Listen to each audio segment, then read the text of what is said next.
सवितुर्वरेण्यं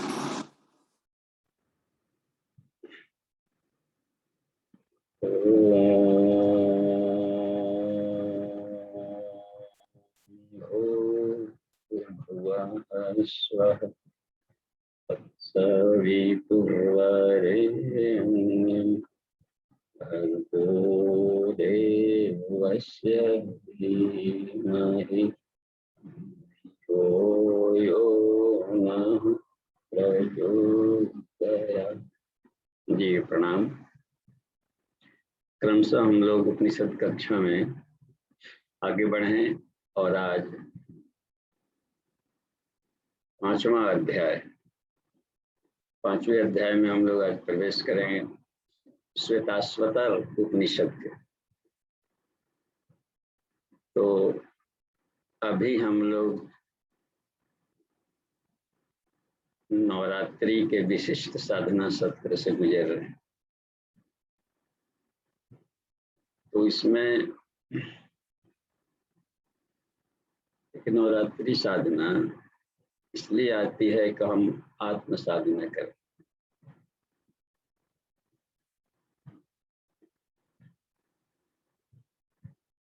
और आत्म साधना इसलिए करें कि जब तक अपनी आत्म शक्ति कमजोर रहेगी तो ये अविद्या जिसे कहा गया है, सारा पदार्थ जगत, उसमें भी एक चुंबकत्व होता है। वो अपने चुंबकत्व में हमें अपने तरफ खींच लेगा। मनुष्य भी एक चुंबक है। न्यूटन ने कहा इस ब्रह्मांड के जितने भी पिंड हैं सभी चुंबक हैं। ऋषियों ने कहा कि ह्यूमन बॉडी भी एक मैग्नेट है। बहुत शुरू से जिसका नॉर्थ पोल ये मस्तिष्क होता है, जिसके भीतर में एक आध्यात्मिक शक्ति है चुंबकत्व का, जिसको सहस्रार चक्र कहते हैं।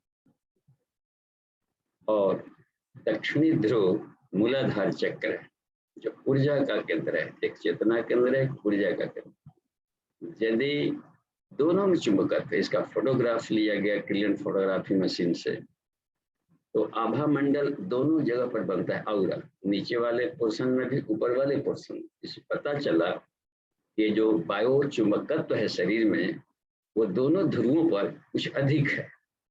अब यदि अच्छा, इसका संबंध है यूनिवर्सल चेतना से, और नीचे वाला संबंध है यूनिवर्सल ऊर्जा से।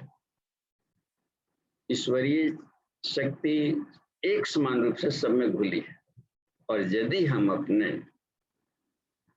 अप्राकृतिक रहन सहन सोच को अपना कर अपना चुंबकत्व हम चाहें तो कमजोर भी कर सकते हैं, या फिर साधना के द्वारा अपने मैग्नेटिक फील्ड को बढ़ा भी सकते हैं। तो अब क्यों बढ़ावें?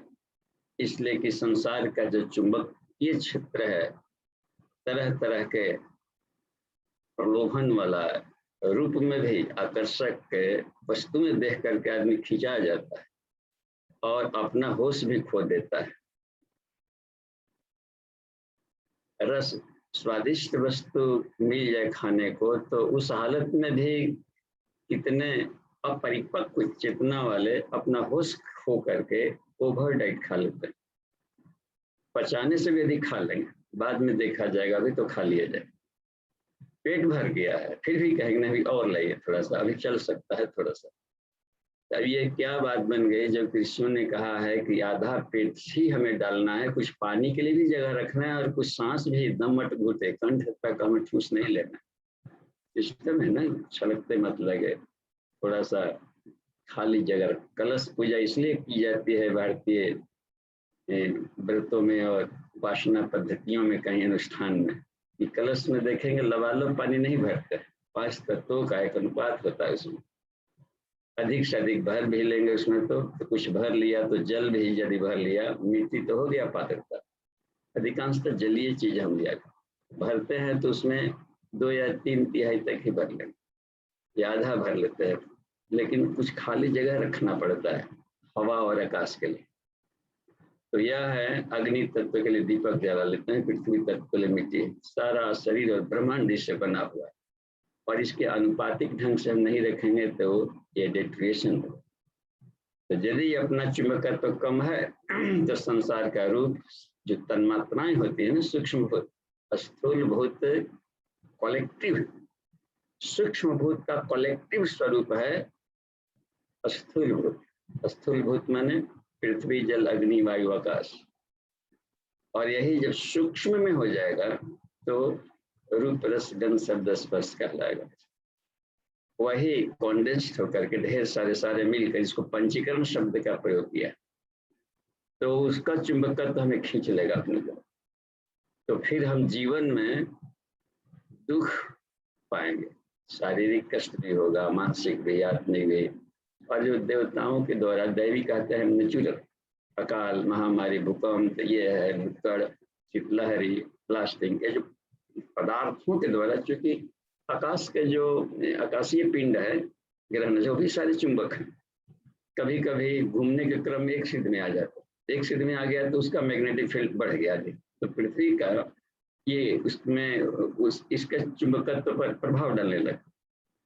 तो इस चूंकि पृथ्वी पर हम लोग चिपके हुए हैं, तो कलेक्टिव रूप से मनुष्यों पर भी आ जाते हैं। कहीं पर से अतिवृष्टि, लगता है कि पूरे विश्व के सारे देशों में बाढ़ आ गया, ऐसा कभी लगता है। तो कभी लगता है कि ये या किसी खास रीजनल में भी आ सकता है, किस एंगल से कैसी मैग्नेटिक फील्ड आ रहा है। तो वो तो विशुद्ध गणित है वो, और विशुद्ध साइंस है। अब हम लोग ये देखना है कि शरीर भी बिल्कुल है, और इसमें हम चुंबकत्व इसलिए अपना बढ़ा सकते हैं, इसमें एक परा और अपरा दोनों का बहुत ही मजबूत इसमें कॉम्बिनेशन रखा हुआ है। तो अभी के अभी वाले जो उपनिषद है आज का, चौथे अध्याय में, इसमें ऋषि ने ये बताया, हम देखते हैं अंगुष्ठ बात रहे, देखिए इसमें। तो इसमें एक बात कही है, देखिए पंचम, आज पंचम का इसमें चल रहा है, पंचम अध्याय, पूरे साइंस को बताया गया।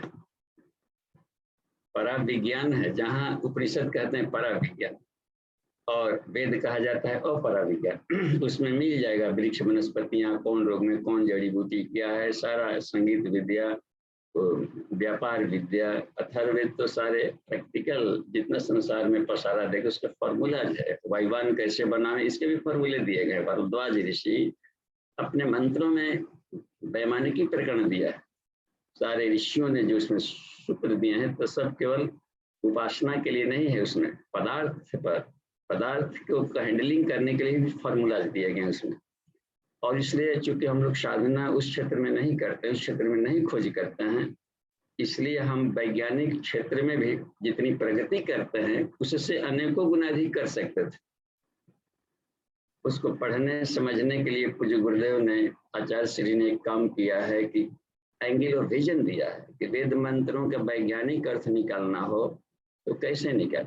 जैसे जहाँ जहाँ विश्व देव शब्द आ गया तो हम समझें कि उसको प्रथम द्वितीय दो होता है। ओम विश्वे देवा, उसमें जो शब्द आता है तो इसका मतलब होता है कॉस्मिक रेडिएशन से कार, सारी संसार के किरणें ऊर्जा तरंगों से चल रहा है।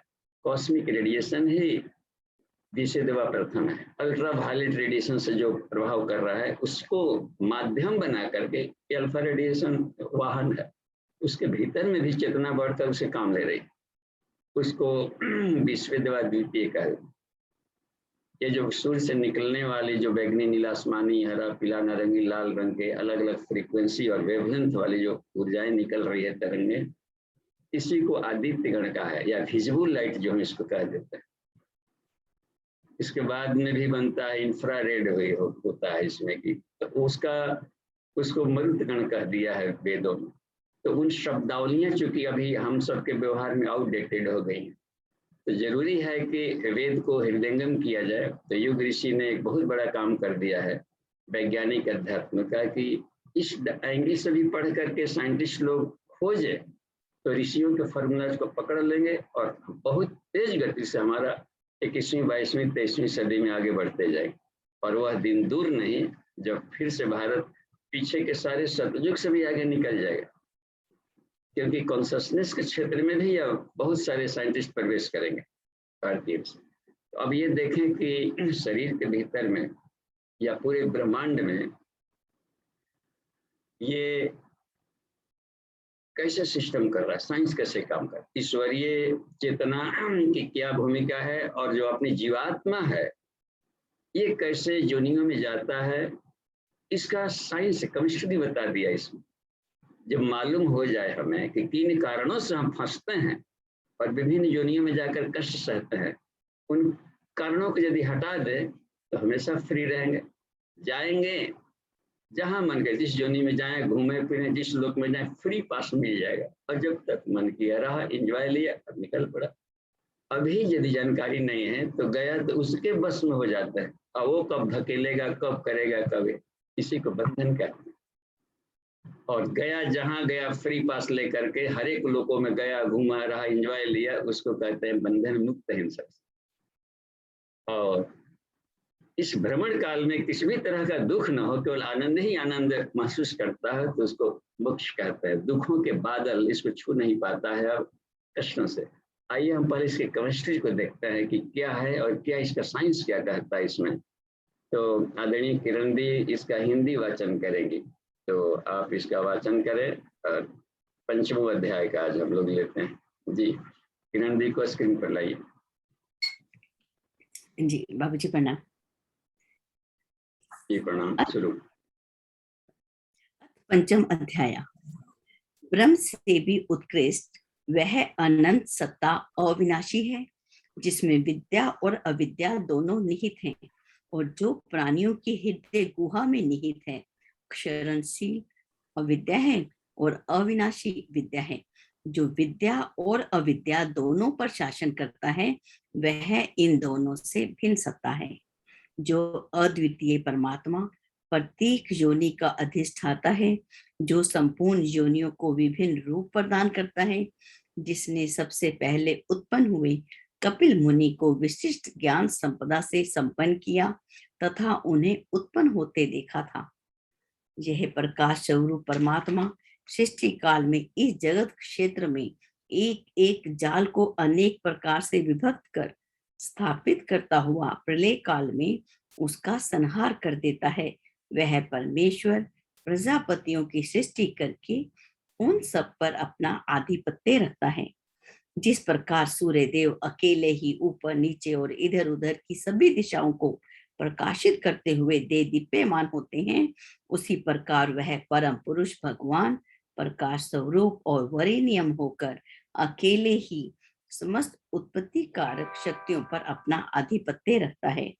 जो परमात्मा संपूर्ण जगत की उत्पत्ति का कारणभूत है, जो समस्त तत्वों के स्वभाव को परिपक्व करता है, जो समस्त पकाए गए पदार्थों को विविध रूपों में परिणत करता है, जो संपूर्ण गुणों को उनके अनुरूप कार्यों में नियुक्त करता है, जो संपूर्ण जगत का अधिष्ठाता है। वह परमात्मा वेदों के गुहे सारभूत उपनिषदों में निहित है। वेद के उत्पन्नकर्ता उस परमात्मा को ब्रह्म जानते हैं। जो पुरातन देवगण और ऋषिगण उसे जानते थे, वे निश्चित ही उसमें तन्मय होकर अमृत स्वरूप हो गए थे। जो गुणों से युक्त फल प्राप्ति के उद्देश्य से कर्म करने वाला और अपने किए गए कर्म के फल का उपभोग करने वाला जीवात्मा है, वह विभिन्न रूपों को धारण करता हुआ तीनों गुणों में से युक्त होकर तीनों मार्गों से गमन करता है। वह प्राणियों का अधिपति जीवात्मा अपने कर्मों के अनुसार विविध योनियों में गमन करता है। जो अंगुष्ठ मात्र परिमाण वाला सूर्य सदृश प्रकाश स्वरूप और संकल्प तथा अहंकार से युक्त है, जो बुद्धि और आत्मा के विशिष्ट गुणों से युक्त है, वे आरे की नोक सदृश सूक्ष्म परमात्मा से भिन्न अस्तित्व वाला योगियों द्वारा देखा गया है। एक बाल के नोक के 100वें भाग के पुण्य 100 भागों में विभक्त करने पर जो कल्पित भाग होता है, जीव का स्वरूप उसी के बराबर समझना चाहिए, परंतु वही अनंत रूपों में विस्तृत भी हो जाता है। यह जीवात्मा न तो स्त्री है, न पुरुष और न ही नपुंसक है। यह जिस जिस शरीर को ग्रहण करता है, उसी उसी से संबंध हो जाता है।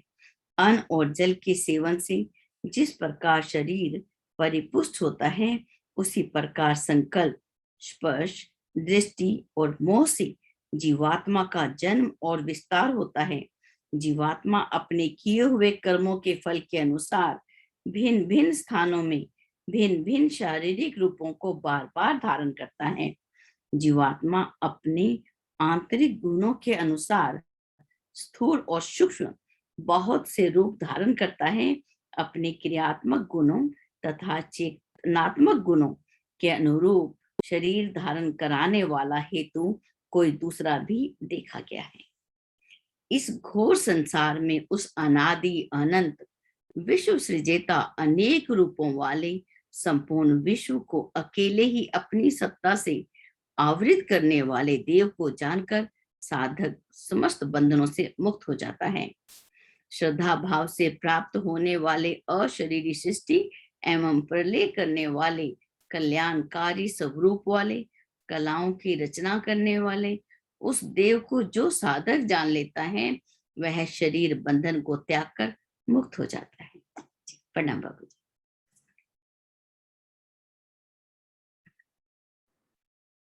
दी प्रणाम और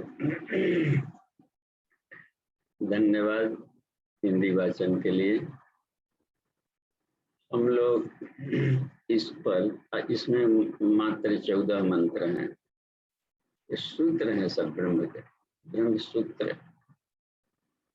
तो इसमें प्रथम में देखिए हम लोग क्या लिखे, ये क्योंकि हम भी अपने आप ही खोल रहे हैं अपने बुक को। तो इसमें बता रहे हैं कि द्वे अक्षरे ब्रह्मा परे तु अनंते विद्या विद्या निहिते यत्र गुणे।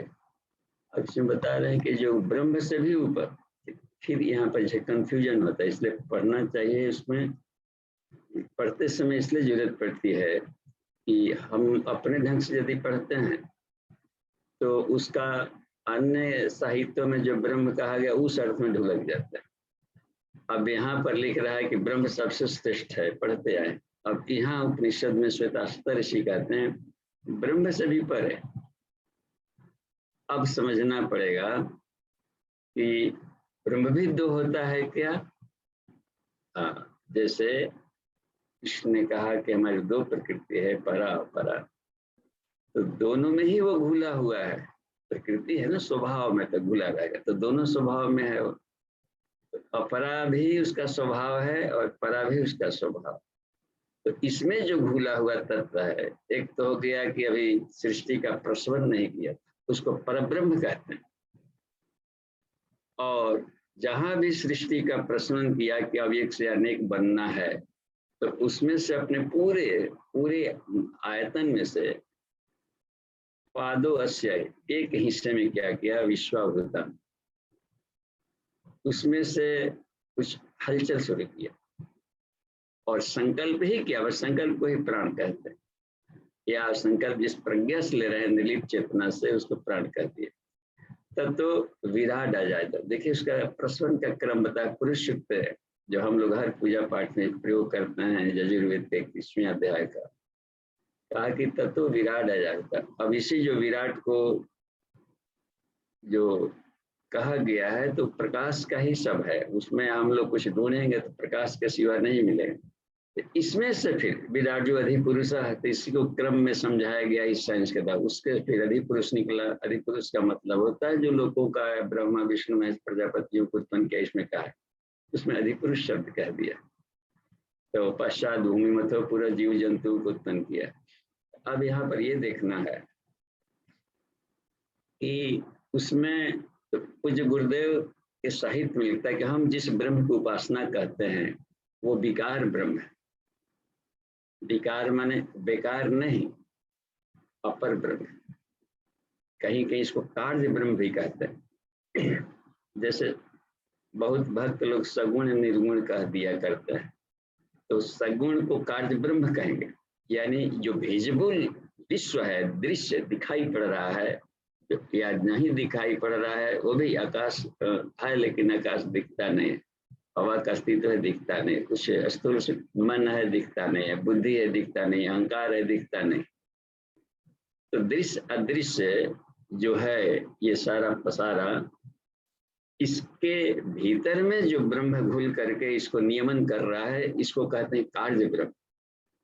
और विकार का मतलब होता है उस ब्रह्म से अवक्षेपण किया, अपना दो रूप बना लिया।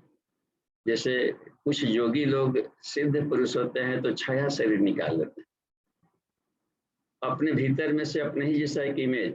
कहा जाता है कि रामकृष्ण परमहंस को लोग जाते थे निमंत्रण देने, क्योंकि सबके उपास्य थे और श्रद्धा पात्र थे उधर, तो कि विवाह शादी हो रहा है से आपका आशीर्वाद मिल जाता है, एक भी सेकंड के लिए, 1 मिनट के लिए, जितना बड़े क्षण के लिए आप आ जाते। तो वो उनके श्रद्धा को नहीं ठुकराते, कहते ठीक है आएंगे, और पहुंच भी जाते थे। उनका कुछ लोग फोटो लेते थे तो बाद में देखते थे कि उनके वाला स्थान खाली था, तो अपने पूजा कक्ष से निकलते ही नहीं थे। वहां पर देखेंगे इनका चुपचाप है, और वहां से अपना छाया शरीर लेकर के जाकर और उनकी श्रद्धा बढ़ा के आ जाते। पूज्य गुरुदेव के बारे में भी कहा जाता है, अनेकों लोगों ने एक साथ उसको देख लिया है, और फिर जाकर के तो वो ये भी बताया है कि हम तो 98% आकाश में रहता, केवल 2% रहता हूँ यहाँ पर आश्रम व्यवस्था में, और इन लोगों को दिखाई पड़ने के लिए, चूंकि लिखना पढ़ना कुछ ऐसा है ताकि उन लोगों को लगे कि हमको सामने गुरु जी दिख रहा है। और यह भी केवल बायोप्लाज्मिक बॉडी जैसा, इसमें से भी लिखा है कि हमने एक बार की 5 जगह प्रवचन कर, वो अपने शरीर में से अनेकों शरीर निकाल लेते थे, 5 to the power 5, 3125 शरीर एक निकाल सकते थे। उनके शब्दों में हम मिला है साहित्यों के अध्ययन करने में, तो वांग्मय में कहीं पढ़ा हुआ है, अब उसमें ढूंढते रहेंगे कहीं न कहीं। हम तो केवल काम की बातों को जो प्रभावित किया लिया उसमें से। तो ये शरीर के भीतर में बहुत ही शक्तियां हैं दिव्य। इस शरीर को कुछ यदि गुरु प्रखर मिल जाए, हमें पात्रता हो जाए, तो कुछ ऐसी भी शक्ति बता सकता है कि जब चाहे शरीर से बाहर निकल जाए और जब चाहे तब इसमें आ जाए, जैसे आदि शंकराचार्य ने किया था। तो और भी हिमालय के ढेर सारे ऋषि हैं। हैरल का भी एक जब उदाहरण देता है कि जब जर्मनी के साथ में सब विश्व युद्ध वगैरह सब चल रहा था, तो उधर से कोई एक पदाधिकारी था, हिमालय क्षेत्र में था, देखा कि एक बूढ़ा आदमी कुछ प्राणायाम कर रहा था फिर से, तो दूर से चुप कर देखने लगा कि क्या कर रहा है। तो उसके बाद क्या किया, प्राणायाम करके नदी में नजदीक था, नदी के पास गया, और उसमें एक नवयुवक की जो सैनिक मरा गया था उसका लाश बहते जा रहा था, और उस लाश को घसीट करके लाकर अपने सामने रख दिया कि क्या कर रहा है, कुछ जादू टोना, इस भारतीयों में सुना है कि क्या क्या तो सब टोटरम करता है। तो बारी बड़ा कौतूहल से देख रहा था। इसके बाद ये बैठ कर वहां पर इतना वो कर लिया, अपने शरीर को प्राणायाम से वाइब्रेट कर लिया, और अचानक इसका बॉडी लुढ़क गया और इसमें से वो निकल गया, लेकिन वो दिख नहीं रहा। फिर उस मरे हुए शरीर में घुस गया और वो फिर जाकर बैठ गया और उस शरीर से जाकर अपना काम करने लगा। ये सारी विद्याएं हैं पूज्य गुरुदेव के पास भी। ये सारी विद्याएं उनके गुरु ने, उनको हिमालय वासी ने बताया था, लेकिन वो दूसरों को भी बता सकते। गुरु के पास एक बाध्यता होती है कि कुपात्रों को नहीं दे सकते। जैसे जैसे पात्रता विकसित जाएगी तो बिना कहे गुरु को ही चिंता रहती है कि जितना पात्रता विकसित करेंगे उतनी उसमें सिद्धियां और आध्यात्मिक काम करने के लिए लाभ लेते रहते हैं। वो तो इस्तेमाल करते हैं। एक बार गुरुदेव ने लिखा है कि तुम अपनी पात्रता का विकास करो सिर्फ, बस। देवता लोग झपट्टा मार के ले जाएगा। बाज का उदाहरण दिया, से बाज आता है, झपट्टा मारता है तो देवता लोग झपट्टा मार के लेके चला जाएगा और अपना काम लेने लगेगा। और यदि पात्रता का विकास नहीं करे तो रात असुर शक्तियां भी घूमते रहते, वो झपट्टा मार के भाग जाएगा, वो अपना काम खोपड़ी से लेने लगेगा उसको। आदमी तो बेचारा भोला सा बैटलफील्ड बनता। यदि हम साधना कर लें तो अन्य लोगों से, ये चक्र है ना, वो सब अन्य लोगों से संपर्क स्थापित कर। तो यहाँ पर ये बता रहे हैं कि इस कार्य ब्रह्म से भी परे एक पर ब्रह्म है। अपर ब्रह्म से पर ब्रह्म, उसको नाम दे दिया अपर ब्रह्म, पर ब्रह्म, कार्य ब्रह्म। और कृपा दश्यामृतम पादो अस्य विश्वामृता। हे अर्जुन, हमारे शरीर में करोड़ों करोड़ों ब्रह्मांड को देखो, और ये सब मिलकर एक अंश है परब्रह्म परमात्मा का। पिछले वाले ही अध्याय में आ गया कि सहस्र शीर्षा पुरुषासु, उसमें सभूमिगन सर्वतो स्प्रीतवा अति अतिष्ठ दशांगुलम, पूर्णांक से भी अधिक है। इतना समझिए उसका कितना बड़ा विस्तार है। उसको परब्रह्म शब्द का प्रयोग किया है उपनिषद में, और इसको कार्य ब्रह्म कह देते हैं। तो इससे भी परे उसकी दिव्य सत्ता है, जो हमेशा वहां कोई हलचल नहीं होती है, कभी नहीं, इसको स्पर्श भी नहीं करता। अमृत में प्रकाश है। पुरुष सूत्र का ही देखिए, उसमें से ये सूत्र मिलता है, त्रिपाद ऊर्ध्व उदय पुरुष पादो अश्व इह अभवत पुनः, बार बार यही जन्म लेता है। ततो विस्वंग व्यक्रामत, एक अंश में करोड़ों ब्रह्मांड निकलते हैं, प्रलय में मिलते हैं, वाष्पीकृत हो जाते हैं, शून्य बनते हैं। और ये शून्य स्वरूप है। चूंकि हमारी ज्ञानेन्द्रियां कुछ इस टाइप की बनाई गई है कि शून्य है और दिखता है वस्तु में, तो वह ज्ञानात्मक साधना में करने पर ज्ञान के नेत्रों से फिर गजब का दिखाई पड़ने लगता है। चलता फिरता आदमी को लगेगा प्रकाश की किरणें चल रही है या कुछ तरंगे चल रही है। हमको 85 में, हाँ 85 में ही ऐसा गया, राजस्थान के क्रम में थे उन दिनों, दूसरी काम करते करते में साधनाएं तो लगातार चल रही थी। 5 साल हो गया था पंचकोशी साधना करते, तो देखने लगा कि सारी वस्तुओं में से रेडिएशन निकलते दिखाई पड़ता था। अब कोई आदमी चल रहा है तो उसके तरफ से रेडिएशन लग रहा था, खाला सारा संसार रेडिएशन से बना हुआ है।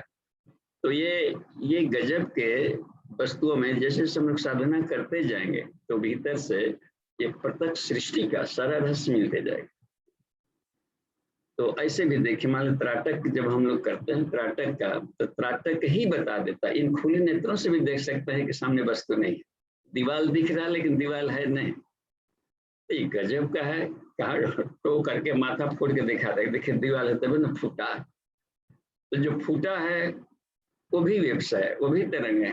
कष्ट नहीं हुआ, कष्ट इसलिए हो रहा है कि तू मान लिया कि इसके कष्ट को अपने पर ओढ़ लिया। यहाँ सृष्टि में तो उसमें क्या बात होती है, त्राटक से कैसे जान जाए, खुले नेत्रों से देख लेंगे क्या वस्तु नहीं, तो उसमें परिपक्वता आएगी। तब एक छोटा सा पॉइंट बना लें कहीं, देखिए प्रैक्टिकल इसका देखते हैं, या और उसमें पेपर साट दें व्हाइट, 3 फीट की दूरी पर बैठ जाए।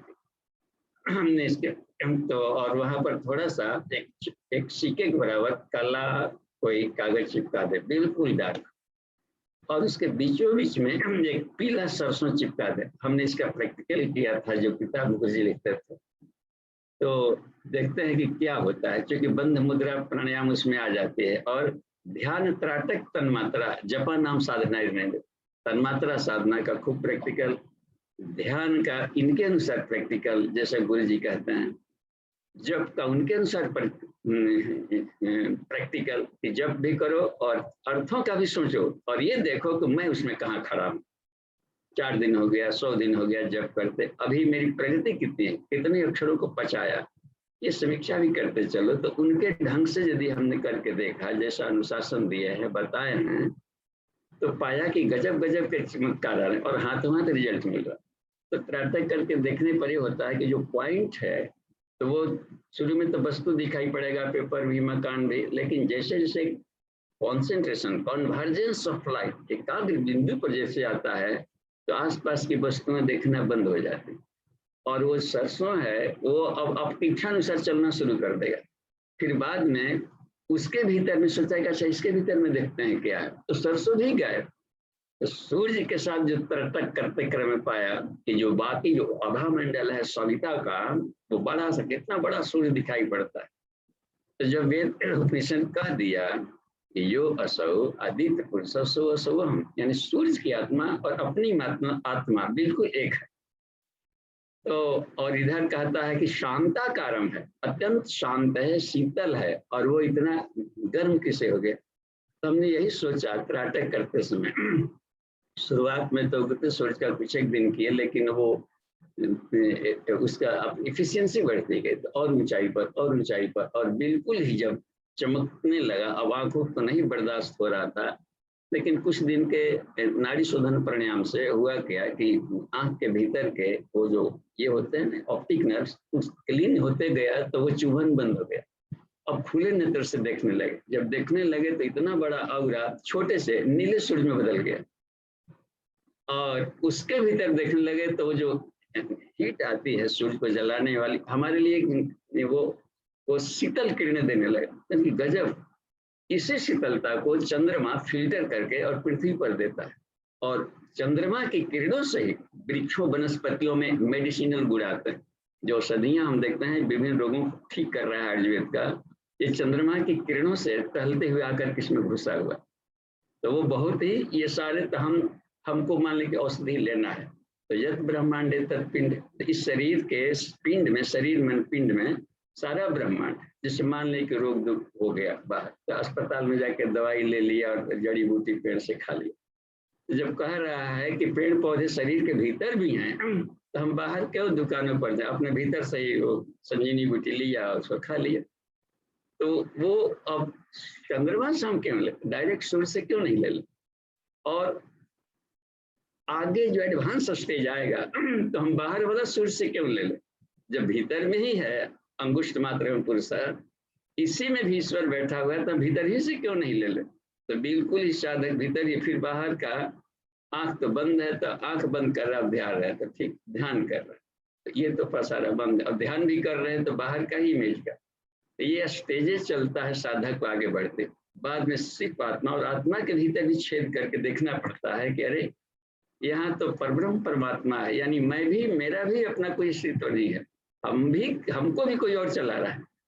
तो ये गजब की अनुभूति है। तो देखिए इसमें यही बता रहे हैं कि कार्य ब्रह्म से ऊपर है परब्रह्म, और उसके भीतर में भी ये तत्व है विद्या, और विद्या नाम का जो तत्व है। कहा न कि हम हे अर्जुन हमारी दो प्रकृति है, प्रकृति को ही कहा है। तो विद्या को कह देते हैं जीव संगत, और वो अमृत है। यही कहा कि क्षरम तो अविद्या, अविद्या क्षरणशील है। क्षरणशील का मतलब होता है परिवर्तनशील, नष्ट नहीं होता है कुछ भी यहाँ पर, क्योंकि कण कण में ईश्वर है, और ईश्वर अविनाशी है, तो कैसे कुछ नष्ट होगा।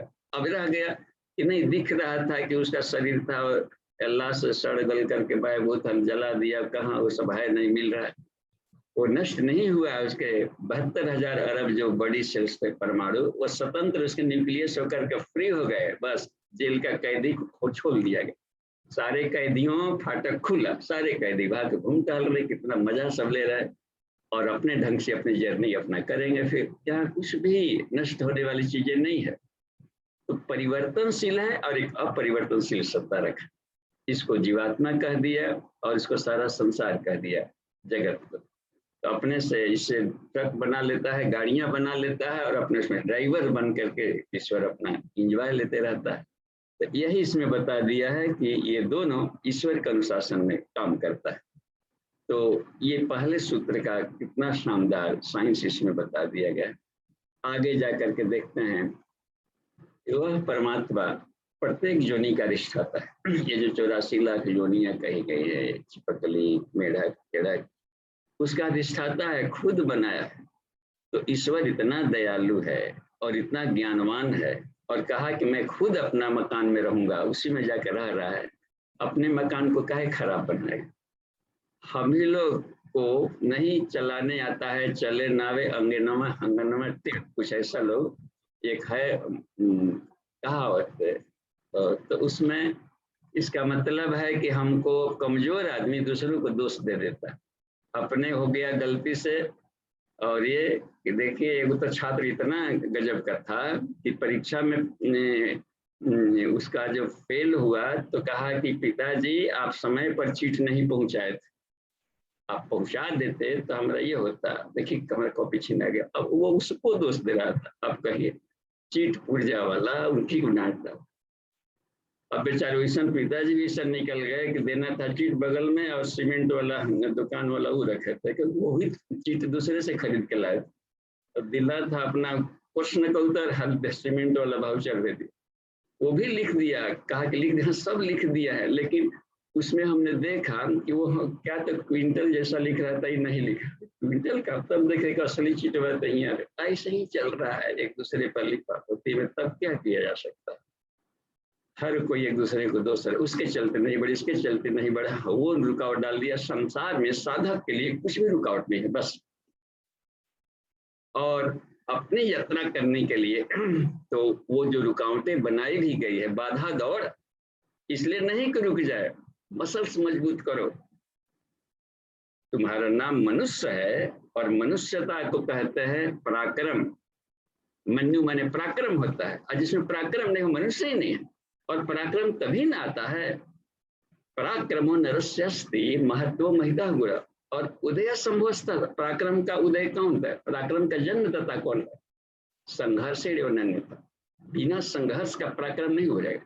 और संघर्ष तभी न करेंगे जब अपोजिट कोई आ करके ताल ठोके, आओ तो आ रहे विपत्ति, आओ इंजॉय लेंगे, दुख बन के आ रहे हैं, आओ और इंजॉय लेंगे। तू पहले ही भाग जाएगा इसके ये देखे और ऐसे, अरे बाप रे दुख आ रहा है, पहले ही से डरा करके लुका जाए। ठंडा का सीजन आ रहा है, पहले ही से डरा करके भाग रहा है, उसमें से घर से ना निकलेंगे, बंद करेंगे, मोटा रजाई लेंगे। ईश्वर दयालु है, फ्रिज में क्या करता है बेचारे, गर्मी सीजन में शरीर इसका उबल गया होगा, थोड़ा फ्रिजिकल करके उम्र बढ़ा देते हैं। तो भगवान जी कितने आदमी का अलग अलग फ्रिज खरीद कर उसमें डुबा करके देंगे, तो चलने फिरने में दिक्कत है। तो एक काम करते, हिमालय से कहते हैं चल, तू ही चल, और जा करके पूरा ठंडा में हमारे सारे बच्चों का फ्रिजीकरण करके उम्र बढ़ा दे। तो ये सारा सिस्टम अपनी साधना पद्धति से ही, तो ही गुरु जी लिखा है कि साधना में प्राण आ जाए, कमाल हो जाए। प्राण तो अपने लाना पड़ेगा, उसमें भरने का तरीका अपना है। तो इसमें ही देखिए है कि उन्होंने कपिल को दिया, जिससे मान लें कि साधक लोग सब कर रहे हैं, ऋषि मुनि हो गए, अलग अलग विषयों में कर रहे थे, लेकिन सृष्टि के घटक को जानना, संसारस्य अपने बारे में और संसार के बारे में सही सही इसका क्या कॉम्बिनेशन है, इंग्रेडिएंट्स क्या है, इस विषय पर खोज करने वाले एकमात्र ऋषि हुए हैं कपिल। सीधा नाम कपिलो मुनि। और जब मेहनत करेंगे कोई भी साधक आ करके, तो ईश्वर तो खुश होता है कि चलिए इस फैकल्टी में भी एक निकलने लगे। तो उनको पता हो गया, बता दिए कि इस संसार में कुल मिला करके जो 24 इंग्रेडिएंट से बना हुआ है, पार्टिकल से आपस में मिलने से बना होता है, तत्वों से, कर्मेंद्रियां, ज्ञानेंद्रियां, तन्मात्राएं, और वह बहुत सूक्ष्म होती, इसी को कह दिया है कि ये तो 20 हो गया, मन बुद्धि अहंकार मूल प्रकृति, जिसको तंभरा प्रज्ञा कहते हैं, या प्राण कहते हैं, या भूमा कहते हैं, या विवेक ख्याति कहते हैं, उसके ही वो नाम कह दिया, या मूल प्रकृति कहते हैं। तो इनके और आत्मा कहा कि और ये सब है, इससे सारा संसार तो बना है, लेकिन ये कारण नहीं है, पारवश्यात है, दूसरे के बस में है, दूसरा कोई चाहेगा तभी ये सब प्रश्न करेगा। और तद योगा उसमें कहा कि सही सर्वविद सब करता, सही सर्वविद सर्व करता, कपिल ने अपने सूत्र में दिया, और वही सब कुछ जानने वाला और सब करने वाला है। ईदृश ईश्वर सिद्धि सीधा, इसलिए सिद्ध होता है कि सृष्टि में ईश्वर एक शक्ति है जो कि सब कुछ चला रही। ये वर्षी कपिल का उनके सांख्य दर्शन में सूत्र है। अब यहाँ पर हम देखते हैं कि यहाँ पर वही एक परमात्मा सभी को अधिष्ठाता है, 84 लाख योनियों का भी, और कपिल मुनि को भी वही विशिष्ट ज्ञान देता है। हम लोग पढ़े, मेहनत करें, जो ज्ञान का अवतरण हो जाता है, ईश्वरीय चेतना अपने आप ही परिपक्वता आने पर टपक पड़ती है, लैंड कर जाती है, पात्रता में चुंबकत्व होता है, और इस चुंबकत्व से ईश्वरीय चेतना आ जाती है। साधक में चुंबकत्व हो तो गुरु तो ऐसे ही दौड़ते जाता है। एकलव्य ने गुरु के पास नहीं गया, सीधे तू आओ, कहाँ से आए, तो हम करो वह काम करें, ठीक है माटी बना, माटी में से निकल के आ जा, मिट्टी की मूर्ति से निकाल लिया। तो अपने भीतर में उतना चुंबकत्व होनी चाहिए कि हमें देवताओं के दरवाजे पर नहीं जाना पड़े, देवता पीछे पीछे आवे, पाछे पाछे हरी फिरे। उस कबीरदास के बेटे हम लोग हैं इस युग में। और यह अपनी इसलिए कहा कि प्राण, आगे देखिए क्या बोलते हैं, एक एक जाल बहुधा विकुर, एक एक जाल को उन्होंने बहुत बारीकी से रचा। जैसे मकड़ा निकालता है और वैरायटी वैरायटी का डिजाइन का, वो भी नए नए स्टाइल का मकान बनाता है, जैसे हम लोग बनाते हैं वास्तुकला की। उस सारे वास्तु एक से एक इंजीनियर सब है उसमें भीतर गुण है। वास्तु बाया पक्षी को देख लेते हैं, अजब टाइप का बना देगा, लटकने वाला मकान जिसका दरवाजा नीचे हो, आज तक वैज्ञानिक नहीं बना पाता। और देखिए एक पक्षी बना करके सब कुछ चौंधिया दिया, ये जो मकड़ा निकाल दिया है कि वैरायटी वैरायटी का जाल संसार बना दिया, लोक बना दिया, इसी को कहते हैं कि बहुधा जाले न, और सब पदार्थ जगत से बनाया है। जगत जाल पदार्थ, आत्मा सर्वम अहम एवं अक्षय। अब बनाता है कि जाल बनाता है और इसको समेट लेता है पल्ले में। अब मन करता है कि नहीं अब खेल को समेटे, कल दूसरा वाला, और गेम खेलने के बाद मन उब जाता है। तो सारा तो आनंदमय है, आनंद वो आनंदमय ही है, शांति में। उसके भीतर में दुख नाम का कोई पार्टिकल नहीं है। तो अपने भीतर से जो निकालेगा आनंद ही निकालेगा। सृष्टि बनाएगा तो आनंद के लिए ही बनाएगा। तो यहीं पर देखिए कैसे दुख का फीलिंग करता है। तो अपने में से संसार बना दिया, कुछ पार्टिकल्स निकाल दिया, उसमें घुस करके अलग अलग ड्राइव करके अनेक रूप बना करके और साक्षी भाव से देख करके हमेशा पुलकित रहता है। तो यहाँ पर आप देखिए सूर्य का एग्जाम्पल दिया है चौथा वाले में। जिस प्रकार सूर्य देव अकेले ही ऊपर नीचे बाएं दाएं निवेशन घूमते रहता है। कृष्ण ने सूर्य का जो मंत्र है नवग्रह में देखने बीच में सूर्य है, इसका वैदिक मंत्र है ओम कृष्णेन रजसा वर्तमान निवेशन मृत्यम मर्त्यम च। भ्रमण करता हुआ है पूरे के पूरे अनंत अंतरिक्ष में, और जीव जगत को और पदार्थ जगत को उसको आराम से अपने ढंग के टेक्निक से चुंबकत्व से घुमाते रहता है, पोषण करता है। प्राण प्रधानम उदय सूर्य उत्पन्न करता है, प्राण की वर्षा करके सिंचन करता है। इसलिए इसमें दिया है कि वो फलों को उत्पन्न करता है, पकाता है और उसको उस उपयोग भी करता है सब वही। तो इसी तरह से ईश्वर का उदाहरण जैसे वो कर लिया है अपने कार्य क्षेत्र में, इसी तरीके से ईश्वर उसका प्लस सारे सूर्यों को भी जो प्रसव करता है। समझिए ये सूर्य भी विलीन हो जाते हैं कभी, ये अस्थाई सत्ता नहीं है। सूर्य भी शून्य में चले जाते हैं। तो विलीन होने का मतलब कि नष्ट नहीं होगा, तो उसका बॉडी नष्ट होगा, बड़ा सा उरा बन का बॉडी है, और उसका जो पार्टिकल है आत्मा का तो सब में एक साइज का है। मच्छर में, खटमल में और ब्रह्मा में या सूर्य में सबकी आत्मा एक ही वैरायटी की है, एक साइज वाली। इसमें यही यहाँ पर बता रहा है, आगे आकर के आएगा प्रश्न करने में ये बता रहे हैं कि सारे प्रकार के इधर उधर बता दिया योनियों में। और ये पांचवा वाला देखें, उसमें समस्त तत्वों को परिपाक भी करता है। एक वांग्मय नंबर 15 में एक श्लोक दिया है पूज्य गुरुदेव ने। वांग्मय नंबर 15 है सावित्री कुंडलिनी और तंत्र। तो वांग्मय नंबर 15 को कौन पढ़ाएगा? कुंडलिनी साइंस को लिखा है उन्होंने, और इतना लिखा उसमें, कुंडलिनी विशेषांक भी लिखा, किसके लिए लिखा? और महाविज्ञान के प्रथम खंड में ही कुंडलिनी साइंस है, और इसमें पंचकोश साधना तीसरे भाग में, और प्रैक्टिकल सब है कि कोई भी जीवात्मा आत्मा साक्षात्कार कर सकता है। जो चादर 5 है यही बंधन है, रोशनी नहीं लेता। इस चादर को क्लीन कर, या तो क्लीन कर दो, साफ कर दो शीशा के सब है, या फिर हटा दो तो अपनी ही सत्ता आ जाएगी। नमे पंचकोशा, ये सारे 5 कोश बंधन है। तो बंधन से मुक्ति चाहिए तो उसके हम ट्रांसपेरेंट कर दें। इसी को गुरु जी कहते हैं कि हमने अपने आप को धोया है, खूब धोया है, खूब धोया है, और हम नहीं अपने ही रजाई ओढ़ करके कहाँ सारा ब्रह्मांड में अंधेरा है, बाप रे बाप, वो कांट ओट वाला ओढ़ लिया। अरे चुभता है दादा, अपना क्रिएशन है रेशम के कीड़े की तरह में। यहाँ पर यही बता रहे हैं कि कर दिया, और समस्त पकाए गए पदार्थों से तरह तरह का सत्य रजतम गुण वाले पदार्थों से वो जगत है, इसका वो अधिष्ठाता है, वो परब्रह्म। अब इसमें ये बता रहे हैं कि जो ब्रह्म उस परमात्मा को ब्रह्मा जानते थे। ब्रह्मा विष्णु महेश, खाली ब्रह्मा जानते थे तो ऐसा मत है कि शिव जी नहीं जानते थे, खाली ब्रह्मा जानते थे। 3 गो दादा थे, ब्रह्मा विष्णु महेश, खाली एक ही दादा जानते थे नहीं, तीनों को प्रजापति कहा जाता। और ब्रह्मा ही विष्णु है, विष्णु ही ब्रह्मा है। उनके कार्य क्षेत्र में अकेले ही कह दिया गया कि यदि हम सृजन करते हैं तो ब्रह्मा कहलाएगा, पोषण करेंगे, जो वस्तु को सृजन किया उसको पोषण देने लाएंगे तो मन नाम बदल जाएगा, क्या कहलाएगा? वो ईश्वर, वहां पर वो विष्णु कहलाने लगेगा।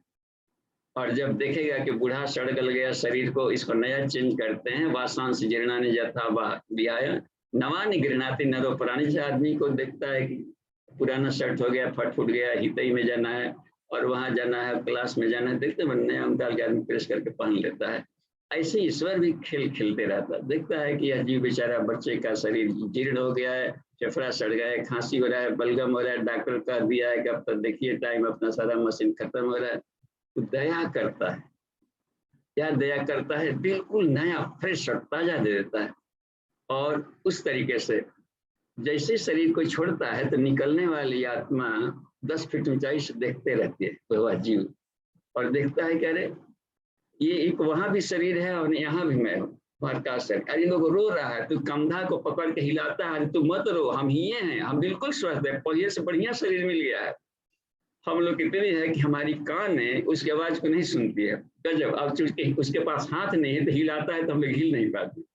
ये लिखा है गुरु जी ने उसमें, ये भूत कैसे होते हैं, क्या करते हैं, क्या करते, पितरों को श्रद्धा देने शक्ति देते हैं पितर कैसे। हम लोग उनके साइंस को पढ़ेंगे, अध्यात्म का वैज्ञानिक प्रतिपादन का 42 पुस्तकों का एक सीरीज मुझे गुरुदेव ने एक बार लिखा था, और उसी के पढ़ने के क्रम में हमें मिला कि जब आर पार जानना है तो हम चूंकि सब साइंस बैकग्राउंड वाले थे विद्यार्थी, तो हम तो जानना जिसका साइंस क्या है, कोई चीज है तो उसका केमिस्ट्री क्या है, ये कैसे बनता है, मन है, मन खराब हो रहा है, अच्छा मन बनता है कैसे, ऐसे बनता है, ठीक है, तो उसको हम उसको इस तरीके से उधेड़ देंगे। स्वेटर ऐसे बुना, ये मालूम हो जाएगी कैसे कैसे बुना गया है, तो ऐसे ऐसे करेंगे तो उघड़ जाएगा। इसमें कौन सी तो जानकारी स्पेसिफिक होनी चाहिए। तो बिल्कुल ये सरल बात आ गई। नहीं कहते हैं कि जो ब्रह्मा है, जो प्रथम वेद उत्पन्न किया है और इस तरीके वे जानते हैं क्योंकि उन्होंने तप किया, ब्रह्मा को उत्पन्न किया और कह दिया कि सृष्टि को उत्पन्न करो, हमारे क्या है, क्यों है, भीतर से भाव उठी, सृष्टि उत्पन्न करो। कैसे उत्पन्न करेंगे, शक्ति चाहिए ना इसके लिए, ताकि तप करो तप करो तप करो। क्या तप करें, तब आकाशवाणी से सुनाई पड़ गया, ओम भूर्भुवः स्वः तत्सवितुर्वरेण्यं भर्गो देवस्य धीमहि धियो न प्रचोदयात्। इस महामंत्र का तप करो, और लगे तप करना। इसी तरीके से विष्णु भी तप करने लगे। उष्ण अपने से ट्राई डायमेंशनल सृष्टि निकाल देता है। ब्रह्मा ने तप किया तो ब्राह्मी सिद्धि मिल गई, विष्णु ने तप किया गायत्री मंत्र का तो वैष्णवी सिद्धि मिल गई, शिव ने गायत्री मंत्र का तप किया तो शांभवी सिद्धि मिल गई। कृष्ण भी थे इधर देवकी नंदन, और गए थे संदीपन दुर्वासा के यहाँ, और उन्होंने गए थे देवकी नंदन बन करके और लौटे 16 कला के अवतार बन के। ऋषि लोग भगवान पैदा करता है, भीतर जगह देता है, भीतर के पैदा क्या करना है, तुम्हारे भीतर में ही बैठा है, ऊपर के लेयर को हम हटा देते, बस इतनी भर केवल काम करता है। तब उन्होंने लिखा है जिस साइंस के द्वारा पाया था मंत्रों में मैं गायत्री मंत्र लिखा। शिवरी को भी राम जी दे रहे थे कि बला अति बला विद्या को जो सीखने गए थे, तो बला गायत्री के आध्यात्मिक है, तो अति बला उनकी परमाणुक शक्ति बन जाती। तो ये सारी विद्याओं को वशिष्ठ विश्वामित्र को सिखाया था। जो जिस विद्या के, इसलिए गुरु रखने चाहिए, एक से अनेक। राम जी ने 2 गुरु रखा ताकि लोगों को कहीं भ्रम में आ जाए कि कहीं ऐसा जगह पहुंच गया तो गुरु रखना चाहिए कि क्या एक ही रखना चाहिए। अलग अलग विद्या होता है, मिडिल स्कूल का अलग गुरुजी होता है, हाई स्कूल का अलग गुरुजी होता है, कॉलेज के अलग गुरुजी होते हैं, और उसमें भी कॉलेज में फिजिक्स वाला हर फैकल्टी का अलग अलग गुरुजी है। तो इसलिए कहा जाता है कि जिस विद्या को जानना है उस गुरु को, उस साइंस को हम जाकर के लाभ लेंगे। इसका मतलब ये नहीं कि पहले मिडिल स्कूल वाले सारे गुरुजी को हम अपेक्षित करेंगे। बचपन वाले जो गुरुजी होते हैं आज भी उतनी श्रद्धा रहती है और खुश होते हैं कि हमारा एक लड़का आईएएस बन गया, वैश्य बन गया, विद्वान बन गया, का सीना चौड़ा हो जाता है। तो ये क्रम होता है भारतीय दर्शन में। यही उन्होंने बता दिया था कि उन्होंने जाना, और ऋषि लोग भी साधना करके उस तत्व को, आत्मिक शक्ति को, ईश्वरीय चेतना को जानते थे, और धर्मधारकों में श्रेष्ठ बने। ये 6वां आलम है, ऋषिगण उससे निश्चित जानते थे और अमृत स्वरूप हो गए। उस सूक्त का जो 16वां मंत्र है, ओम यज्ञेन यज्ञम अयजंत देवाः तानि धर्माणि प्रथमानि आसन, और यज्ञेन यज्ञम का मतलब है मानसिक विकास किया, और इसी को कहते हैं मन का यदि हम विकास करते हैं, मेधा, माइंड माने मेधा, तेजस्विता, और उसको फुलाएंगे, फैलाने को अश्व कहते हैं, फैलाना। तो मेधा को फैलाने को, विकास करने को यशमेधजय कहते हैं। इसमें कौन सी बात है जो नहीं समझ में आ रही, कहाँ कहाँ घोड़ा लाएंगे, कहाँ बांधेंगे, क्या करेंगे जब ये करने का। तो ये एक परिभाषा दिया है युग ऋषि ने। तो यही कहते हैं कि सब लोगों ने मानसिक यज्ञ किया कि अच्छा अब सारे ब्रह्मांड में परमात्मा एक ही है, तो सूर्य क्या है, जब एक ही ईश्वर है तो देखिए सूर्य अलग दिखाई पड़ रहा है, अलग काम कर रहा है, नहीं, उस एक परब्रह्म का ये उसके आंख है बस। चक्षु सूर्य जाता। और मन क्या है? मन शीतल होता है, तो ये शीतलता दे रहा है, इसको मन मान ले। मन से उत्पन्न हुआ है, बस उसका पादवश्य स्वभूतानि से मान लिया। और भी इसमें देखिए, नाभ्यासित अंतरिक्षगम शीर्षणो देव संवर्तता पद्भ्याम भूमिर्दिशा श्रोता तथा लोकामकल्प, यानी सभी तरह के कहा कल्पनाएं किया। तो मानसिक जो यज्ञ किया, जो ऋतुएं किया है, ओम बसंतो आसीदाज्यम ग्रीष्म इदम शरद अभी, वो यज्ञ करता है तो संविधाएं उसमें आग ले आता है, तो बसंत इसमें ग्रीष्म ऋतु को आग कह दिया, और उसी में शरद को हवि कह दिया, हविख्यान ठंडा। तो कोल्ड एनर्जी को यदि खा ले आदमी, तो बसंत ऋतु जैसे बूढ़े शरीर में से कोपले आ जाती। मुझे गुरुदेव लिखते हैं इसमें साधना से सिद्धि वाले वांग्मय में कि जो भी आज भले नहीं, कल का वैज्ञानिक इससे बहुत गुना शक्ति पा लेगा, क्योंकि कोल्ड एनर्जी विश्व की सबसे बड़ी एनर्जी होगी अगले दिन। और कोल्ड एनर्जी में है कि ऋषि लोग और फिर से आदमी 1000 वर्ष जीने लगेंगे बिल्कुल निरोग रह के। इसका फॉर्मूला बताया है कि फ्रिजीकरण। हिमालय का ऋषि 1000 वर्ष 10,000 वर्ष जो जी लेते थे, क्या तरीका था कि नवंबर में जा करके पहले प्राणायाम करके हीट को तन्मात्रा साधना से उसको सहने की कैपेसिटी बढ़ाते थे, और कुंभक प्राणायाम में केवली प्राणायाम को सिद्ध कर लेते। तो नवंबर महीने में जा करके वहां पर समाधिस्थ हो गए, बस केवली प्राणायाम में चले गए, वहां पर आत्मस्थित हो गए, और स्नोफॉल होकर के दब गया। पता नहीं चलता है कितना ऋषि मुनि स्नोफॉल में और ग्लेशियर में दबा हुआ। और वही जाकर फरवरी मार्च अप्रैल में उधर जब पिघलता है, तो फिर कुआ की तरह निकल जाता है, उसमें से निकल जाता है कुल। और 50 वर्ष उम्र एक फ्रीकरण बढ़ता है, ऐसा लिखा है गुरुदेव। तो जब मन किया 50 वर्ष बढ़ा लिया, अब उसकी मर्जी। बहुत लोग हो गए हमारे उसमें लाभ नहीं, उसमें मिलता है ना, उसमें अश्वत्थामा बलि व्यासो हनुमान विभीषण, तो कोई कहीं भी मेडिटेशन से पा लिया, क्योंकि उसमें परशुराम सब तेते चिरंजीवन और मार्कंडेय ऋषि भी कहा जाता है, वैशंपायन वगैरह प्रलय में भी बच जाते थे। इस ब्रह्मांड से इस ब्रह्मांड में गलाई हो रहे थे, दूसरे ब्रह्मांड में जाकर देखते थे कि कितना मसाला गल गया हो गया, फिर बन जाता था, फिर आ जाता। इस साइंस में सब इसी शरीर में है। हम लोग बस मिल गया है शरीर, चक्र उपचक्र राइफल गणेश सारा ब्रह्मांड मिल गया है। अब यूं ही जिया कंगाल की तरह मर गया, तो ईश्वर क्यों देगा फिर ह्यूमन बॉडी? दिया था, यूज नहीं किया, जाना नहीं किया, नहीं मैं क्या, अपने आप को भी नहीं जाना, तो कद्दू का शरीर इसलिए बना, तो नारियल बन के टपकल रहा, टुकुर देख वैसे कद्दू बन के छपर पड़ा रहना, फूलते रहना। तो ये जो बनता है कोहड़ा कद्दू सब इसी में, तो ये इसी क्रम से आगे बढ़ता है। कुष्मांडा भी कहा जाता है कोहड़े को।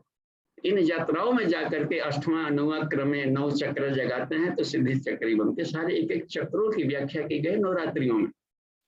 तो यहाँ देखिए कि सारे ऋषिगण निश्चित ही तन्मय होकर अमृत स्वरूप हो गए, ये बता रहे।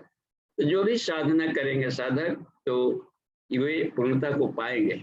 युग ऋषि ने कहा कि हर साधक, बालक हो, बूढ़ा हो, गृही हो, यानी रचा पचा सांस नहीं मिलता है, घर से दुकान, दुकान से दुकान, घर, श्मशान, साग सब्जी ठेला, गोलगप्पा बेचने वाला, ये सब गृही कहलाते हैं, रचे पचे। और वैरागी अध्यात्म में निकल करके कुल अध्यात्म का ही आत्मानुसंधान करता है, चाहे वो हो या ये हो, वैज्ञानिक हो या मछुआरा हो, कोई मायने नहीं रखता है। जो भी करेंगे इस पंचकोश की साधना, अपने आत्मा पर पड़ेंगे, 5 आवरणों को क्लीनिंग करने की साधना करेंगे, जागृत करने की साधना करेंगे, कि हर कोई मात्र 10 वर्ष में आत्म साक्षात कर लेगा। केवल 10 वर्ष शब्द का प्रयोग किया, हम कैसे उसको कर सकते हैं कि नहीं होगा? जब महाकाल कर रहा है कि हो जाएगा, तो महाकाल हमेशा सत्य बोलता है, बस ईश्वर सत्य है, सत्य ही शिव है, शिव ही सत्य है। तो यह सत्यवाणी उपनिषद है कि कोई भी, सारे ऋषिगण पा लेते थे। तो ऋषियों में कुछ बहुत ब्रिलियंट भी रहे, वामदेव हुए, श्वेतकेतु हुए, ऋभु हुए, निदाघ हुए, दुर्वासा हुए, नारद हुए। लंबी श्रृंखला है जो एक ही जन्म में पास कर दे, बार बार जन्म लेने वाला क्रम में ना रहे कि नहीं हम तो ब्रिलियंट है, हम क्यों बार बार सप्लीमेंट्री देते रहेंगे पास करने। ब्रिलियंट साधक एक बार एडमिशन लिया, पढ़ा, चमक गया, मेरिट में गया, इसको कहा जाता है कि कॉलेज सफल हुआ, ईश्वर का बनाया सिस्टम सफल। ये मजा आता है। इसमें देखिए ये बताते हैं, समय भी हमको देखते चलना पड़ता है, बढ़िया है। तो अंगुष्ठ मात्र एवं पुरुष, ये बता रहे हैं कि जो जीवात्मा है सतरज तम, इसमें ऋषियों ने देखा ये चिपकता क्यों है, तो देखा कि दोनों में भिन्न स्वभाव है। अपने से अवक्षेपण निकाला, जैसे दूध में से घी निकल गया, दूध में से निकाला है और निकल गया दूध में से घी, तो दूध सड़ने गलने और खटाने के स्वभाव वाला, और ये नष्ट हो जाएगा वास्तविक। और घी है जितने पुराना है उतने औषधीय गुण बढ़ रहा है, वो नहीं सड़ेगा गलेगा। देख रहे हैं अंतर पड़ गया, एक ही तत्व में। तो उसी ईश्वर से निकलने वाली जो दूसरा वाला जो लेयर था उनका, पाया कि अरे इसमें एक विस्कोसिटी है, चिपकने जैसा, वृत्ति सारूप्यम इतरत्र। यदि उसके साथ कनेक्शन प्लगिंग किए रहता है तो उसका करंट दौड़ते रहता है, तो नहीं चिपकने वाला भाव संसार में इसका बना रहता है। और जहां वो प्लग बाहर निकाला, इसमें एक और भी तत्व आ जाती है, विस्कोसिटी, चिपकाव, एडहेसिवनेस, चिपकाव आ जाता है।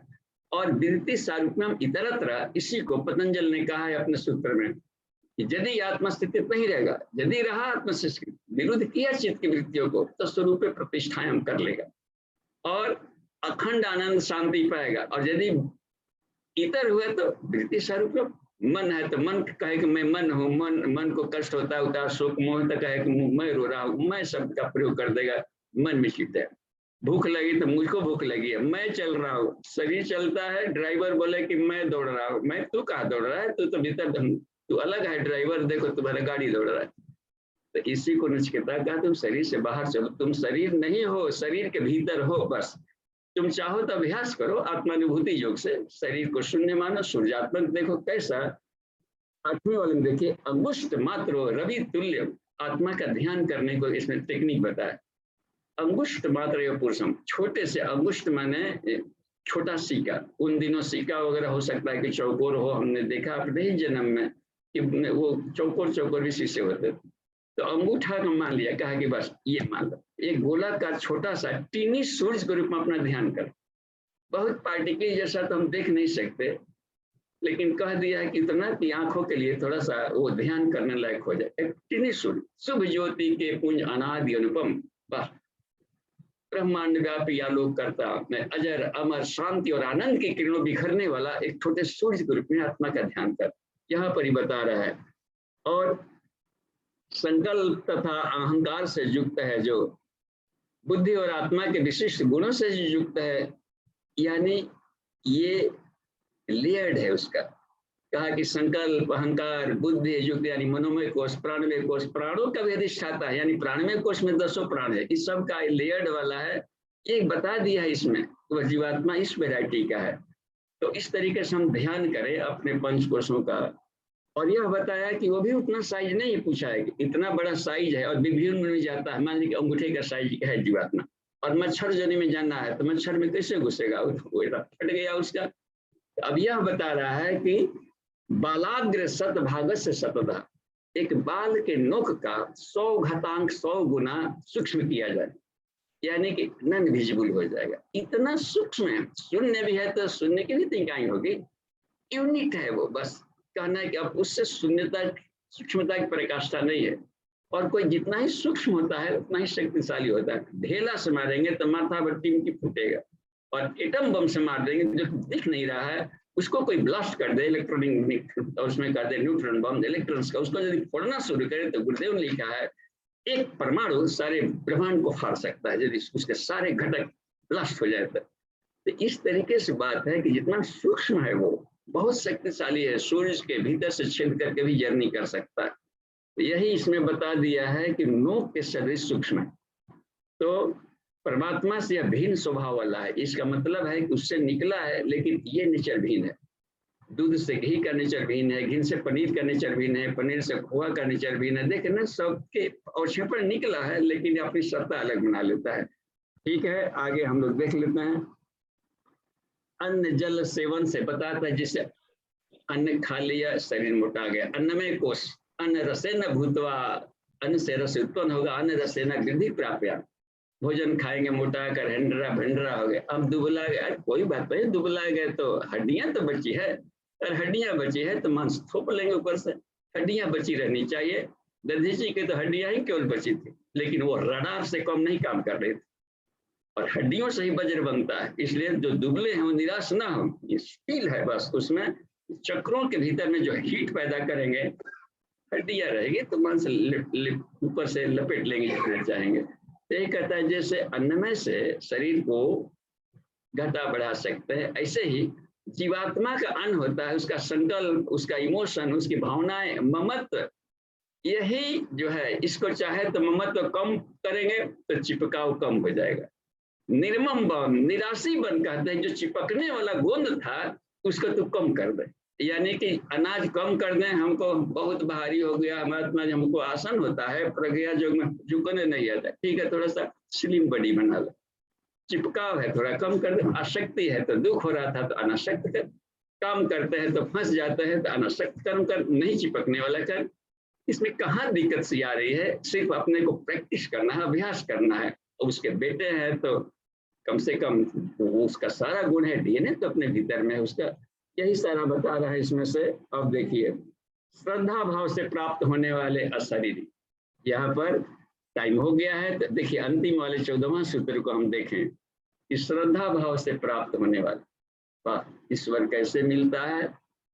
श्रद्धावान लभते ज्ञान, श्रद्धया अग्नि समिधते, और श्रद्धा क्या, श्रद्धा की अग्नि से आत्मा प्रवृत्त होती है।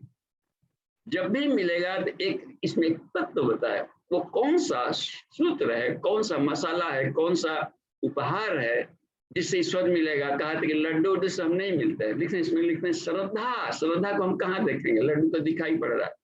कोई व्यक्ति मर गया तो हम श्राद्ध कर रहे हैं, तो श्राद्ध माने खाटी तोषक पलंग नहीं श्राद्ध कहलाता, वो तो उड़ रहा है, उसमें तोषक तकिया बांध देंगे, किसी उड़ने वाले में तिलंगी पतंग और नीचे भद भद गिरेगा। तो ये कहा है कि हम लोग दे रहे थे, और उसकी संपत्ति है गुरुकुल, कुछ प्रशिक्षण केंद्र ऐसा बना दे कि आने वाले आत्मज्ञान को पाले कि बार बार प्रेत जोनी में ना जाए। ऐसे गुरुकुलों के लिए तोषक पलंग दिए जाते थे कि जो जाए तो वहां पर निःशुल्क में रह करके प्रशिक्षण लें, अपने घरों पर जाए, ज्ञानार्थ जाए, शिवार्थ निकले।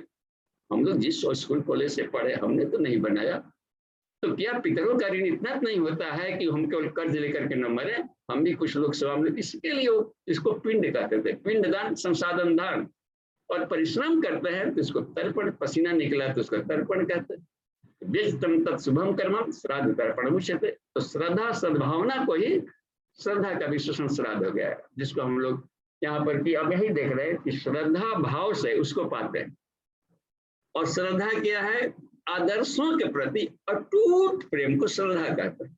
आदर्श के प्रति अटूट प्रेम, जैसे मीरा को हो गया था, इसको सूरदास को हो गया था, बाद वाले उत्तरार्ध वाले जीवन में वाल्मीकि को हो गया था, दीमक लग गई थी, लेकिन उस सत्य को पाने के लिए एकदम यह था, अटूट श्रद्धा थी। प्रहलाद अटूट श्रद्धा, ध्रुव अटूट श्रद्धा। तो अटूट श्रद्धा आदर्शों के प्रति हो जाए तो उसी को कहते हैं अटूट प्रेम को। वहां पर श्रद्धा क्या, प्रेम से प्रकट हो ही मैं जाना, उन्होंने वो एक ही उपाय अंत में कह दिया, इसीलिए कि प्रेम एक ऐसा फैक्टर है जो हाईएस्ट कॉमन फैक्टर है, और हर जीव जंतु से एक्सेप्ट कर लेता है। कोई भाषा, कोई प्रवचन, कोई मंत्र सब लोग नहीं स्वीकार करेंगे, उसको कहे कि नहीं समझे में नहीं आता है। तो अच्छा क्या समझ में आता है, प्रेम, प्रेम दीजिए। गुरु जी लिखा है कि अगले दिन एक ही विश्व की भाषा है, बहुत तो सोच रहे जरूर हिंदी या संस्कृत तो होगा, नहीं तो कम से कम यही विश्व में जाएगा, देव भाषा नहीं बेटे, प्रेम की भाषा है। बस प्रेम ही सारे जीव, कुत्ते को दे तो, पौधों को दे तो खिलखिला जाता है, वो सबको एक्सेप्ट करता है। तो जो सर्वव्यापी है निश्चित रूप से ईश्वर है, जो सबके हृदय में जाएगा। इसलिए उन्होंने कह दिया प्रेम ही परमेश्वर है पाने का। तो यही आदर्श बताते हैं कि श्रद्धा भाव से उसको पकड़ा जा सकता है। अशारीरिक सृष्टि, प्रलय, अभाव करने वाले, कल्याणकारी स्वरूप वाले, कलाओं की रचना करने वाले परमात्मा को जो साधक इन प्रयासों से जान लेता है वो आवागमन के बंधन से मुक्त हो जाता है। यहाँ पर विराम हो गया। आइए प्रश्नोत्तरी में हम जाते हैं। तो हैंड रेज शुरू हो गया है, ठीक है नितिन जी? जी जी बाबू जी। हाँ जी भैया आप अपने आप को अनम्यूट कीजिए। हाँ प्रणाम बाबू जी। एक छोटा सा मुद्दा था कि ये आता है कि गायत्री छंदसाम हम, और हम व्याख्या के क्रम में हमेशा बताते हैं कि मंत्रों में मैं गायत्री हूँ, तो थोड़ा सा ये मंत्रों और छंदों का कुछ साम्यता कैसे, मतलब इसको व्याख्या किया जाए, क्योंकि व्याख्या के क्रम में कई बार आपने इस चीज को कहा है, उस पर थोड़ा सा स्पष्टीकरण चाहिए था। जी तो चूंकि हम लोग जो पढ़ते हैं तो एक पन्ना पढ़ लिया, अरे छंद की व्याख्या इसमें लिखी हुई है, तो अब उसी को अंतिम मान लेते हैं। दूसरा किताब गुरुजी के पढ़ेंगे तो गुरुदेव ने ही लिखा है, इसका क्लियर किया है, एक साहित्य में हमने पढ़ा है, शब्द ब्रह्म नाद ब्रह्म में कहीं मिला उसमें कि ये जो छंद शब्द का वहां प्रयोग किया गया है कि छंदों में मैं गायत्री हूँ, तो वहां पर छंद का अर्थ ये वाला ये छंद नहीं आएगा जो उसमें गायत्री त्रिष्टुप अनुष्टुप है ना, गायत्री त्रिष्टुप जगत अनुष्टुपं प्यासा बृहति उष्णिहा, जो 7 छंद है जिसको सृष्टि चला रहा है, वहां छंद का अर्थ वो नहीं है। छंदोपनिषद में तो छंद को आच्छादन कहा गया है कि सृष्टि का सारा आच्छादन ईश्वर से, ईसा अवाश्यम इदम, तो अवाश्य को भी घर को भी कह दिया है छंद, वहां छंद छा दीजिए। यहाँ पर छंद का अर्थ उन्होंने बताया है कि गीयते कर्मणा इति गायत्री, यानी गायत्री महामंत्र को यदि गायन किया जाए, एक लयात्मक विस्फोट है तो सारे ब्रह्मांड को कमांड कर लेता है।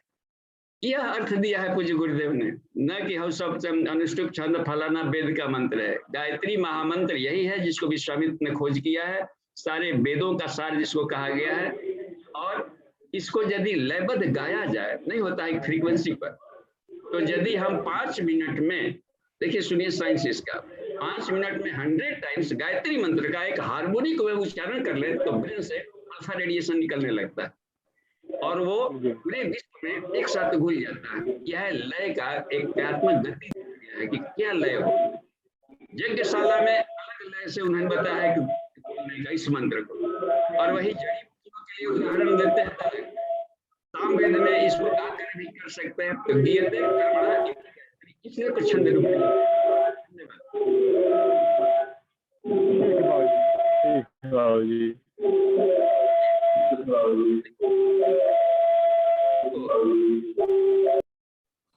हाँ जी बाबू जी, अगला हैंड रेज अरविंद जी का है। जी अरविंद जी, आप अपना कॉन्ट्रीब्यूट कीजिए। जी बाबू जी प्रणाम, और सभी साथ साथ सभी जुग मानवों को प्रणाम। जी बाबू जी, हमारा प्रश्न है कि वो कल आई थी 4थे अध्याय में कि 2 पक्षी जीवात्मा परमात्मा एक ही शरीर में आश्रय लिए रहता है, तो परमात्मा साक्षी रूप में रहते हैं, तो आखिर हमें प्रेरणा कौन देता है, मदद कहाँ कौन करता है? जो आके जब वो साक्षी भाव में सिर्फ देखते रहता है तो प्रेरणा कैसे देता है, मदद कैसे करता है इस पर? हाँ, उनका साक्षी भाव में रहना ही प्रेरणा है, और वो देखते हैं ना, क्योंकि संरक्षण में देखते हैं तो साक्षी भाव में तो वो कर रह गए, लेकिन इसको एक जो प्रकृति जो शब्द दे दिया है, माँ वाला हिस्सा है अविद्या, तो इसको माध्यम से वो उसका इस्तेमाल करता है कि देखो इसका केयर करना। जैसे पिता ने तो पुत्र की उत्पत्ति कर दी, लेकिन माँ के गोद में खेलना लिपटना ये करना, तो जो आवरण होता है ना जीवात्मा के ऊपर में, मन बुद्धि चित्त अहंकार प्राण, ये सब, तो इनके भीतर में भी प्रकृति को चेतना हर जगह घुली हुई है। तो ये सब आता है अपने ट्यूनिंग के आधार पर प्रेरणा आता है। तो वो जो निराकार ईश्वर जो कार्य ब्रह्म है हर जगह जो घुला हुआ, इसमें भी मन में भी घुला हुआ है। एक साक्षी भाव से देखा, और एक जीवात्मा के भीतर में तो सारा गुण है, इसके भीतर भी बैठा हुआ है, वो यहाँ पर से मोटिवेशन देते रहता है कि अच्छा इधर चल के देखते हैं, कौतूहल जैसा देखेगा, अरे ये क्या आ गया, छू कर देता, अरे इधर हाथ जल गया, अब ना छुएंगे। लड़का कैसे देखता है, और गार्जियन देख के खुश होता है, अच्छा हुआ कि अब ना छुएगा, तो अपने कितना तो उंगली से जानबूझ के छुआते हैं। ये छुआने को ले गए थे ना, नारद ने कहा था कि भगवान हमको का बानर का रूप दे देखा करके हमको तो आप तो फजीहत करके रख दिया, और वही श्राप लगा था, तो भी पत्नी के वियोग में टहल रहा था तो गए थे। अब कैसा लग रहा है भगवान, हमको तो कह रहे थे कि आपका ये हो गया है, पत्नी के इसमें चाहिए मोह में, आपकी पत्नी हो गई तो आप काहे अपना व्याकुल हो गए। यहाँ पर तो यह कहा कि देखो कि तुमको हो, ये तो हमारी लीला है, तुम समझोगे, समझ ही रहे हो, लेकिन वहां पर इसलिए रोक रहा था कि तुम ही हमारा बेस्ट फ्रेंड है, तुम ही हमारा सबसे कमाल का था, सबसे नजदीकी, और तुम ही यदि बढ़ जाओ, तुम ही यदि मोहित हो जाओ तो हम काम किससे लेंगे। इसलिए जैसे बालक जाता है कि उसे हटा लेता है, इसलिए हमने तुमको हटा लिया था। तो इस तरीके से जानकारियां देता है ना गार्जियन, तो सिखाने के लिए वो प्रेरणा देता है। तो निराकारत्व है तो सब प्रेरणा साक्षी भाव में देख रहे हैं, तो उसकी साक्षी चैतन्यता में भी इस तरीके से बात आ जाती है। तो प्रकृति पर साक्षी भाव पड़ा, प्रेरणा हुई, इच्छा हुई, तो प्रकृति सारा काम कर लेती है कि नहीं पिताजी की इच्छा है कि तुम्हारा हमको केयर करना, तो प्रकृति सब कर लेती है बस। तो कारण फिर बन जाती है प्रकृति, उनकी इच्छा पर प्रकृति कारण बन जाएगी, कार्य नहीं। कार्य तो ये करेगा जीवात्मा जो देखते हैं हाथ पांव वगैरह से, तो अब कार्यात्मे भी सांख्य दर्शन में लिखा है कपिल ने कि प्रकृति क्या कहती है कि मैं कार्य नहीं हूँ, मैं कारण हूँ इन लोगों का, यानी प्रेरणा वगैरह देने का कारण हूँ, लेकिन मैं भी तभी प्रेरणा दूंगी जब ईश्वर की इच्छा होगी। तो कह दिया एक से अनेक बनने का, तो इंजॉय कर लिया गया था। प्रकृति संरक्षण करती है, हमारा मन बुद्धि चित्त अहंकार सारी प्रकृति है मिल करके, तो ये प्रेरणा देता है जी। मन ही से प्रेरणा आएगी, बुद्धि से ही प्रेरणा आएगी, संकल्प से ही प्रेरणा आएगी, अपने भीतर में ही वो अंतःकरण डाल दिया है प्रेरणा देने वाला जी। ना कहते हैं कि हमको हृदय में ऐसा प्रेरणा उठ रहा है कि करें, तो हृदय को ही कहा जाता है। देखिए उसमें अंतःकरण को ही देने है प्रेरक तत्व है, एक डाल दिया है ट्रांसमीटर मन बुद्धि चित्त अहंकार का जी। जी प्रणाम बाबू जी। जी जी प्रणाम। प्रणाम बाबू। हाँ प्रणाम ठीक है, बाबूजी। धन्यवाद। हाँ जी प्रणाम। बाबूजी, जो परब्रह्म है, परमात्मा है, उनके स्वरूप को बताते हुए ऋषि कहते हैं वो अज्ञेय हैं, अप्रमेय हैं, अचिंत्य हैं। तो बाबूजी, जो हमारी जर्नी है आत्म परमात्म बोध की, तो जब वो अचिंत्य है तो हम लोग उसको कैसे चिंतन में ला सकते हैं? ये थोड़ा सा बाबूजी से प्रकाश चाहिए आपसे। हाँ, तो पहले वाले चैप्टर में कहे ना कि ध्यान ही एकमात्र माध्यम है। तो फिर अच्छा, उनको कह रहे हैं कि आप नहीं जान सकते हो उनको, फिर भी नीति नीति कहते हैं। हाँ तो जान नहीं इसमें दिया है ना कि ऋषि लोग उसको पा लिए, अमृत हो गए, तब तो अमृतत्व मानसु। अब उसमें देखिए ये न कर्मणा न प्रजया धने न, हम जो जानना चाहते हैं ना वो कर्मों से और धन वगैरह से कि ढेर सारा पूजा पाठ बढ़िया से करा देंगे तो शायद मिल जाएगा, न प्रजया ढेर सारा संतान उत्पन्न कर देंगे तो मोक्ष दे देगा, ये सब कोई नहीं मोक्ष देने वाला है। सारा देने वाला भीतर आत्म तत्व आत्मज्ञान है वहां करने वाला। यही बता रहे हैं न प्रजया न धने न कर्मणा।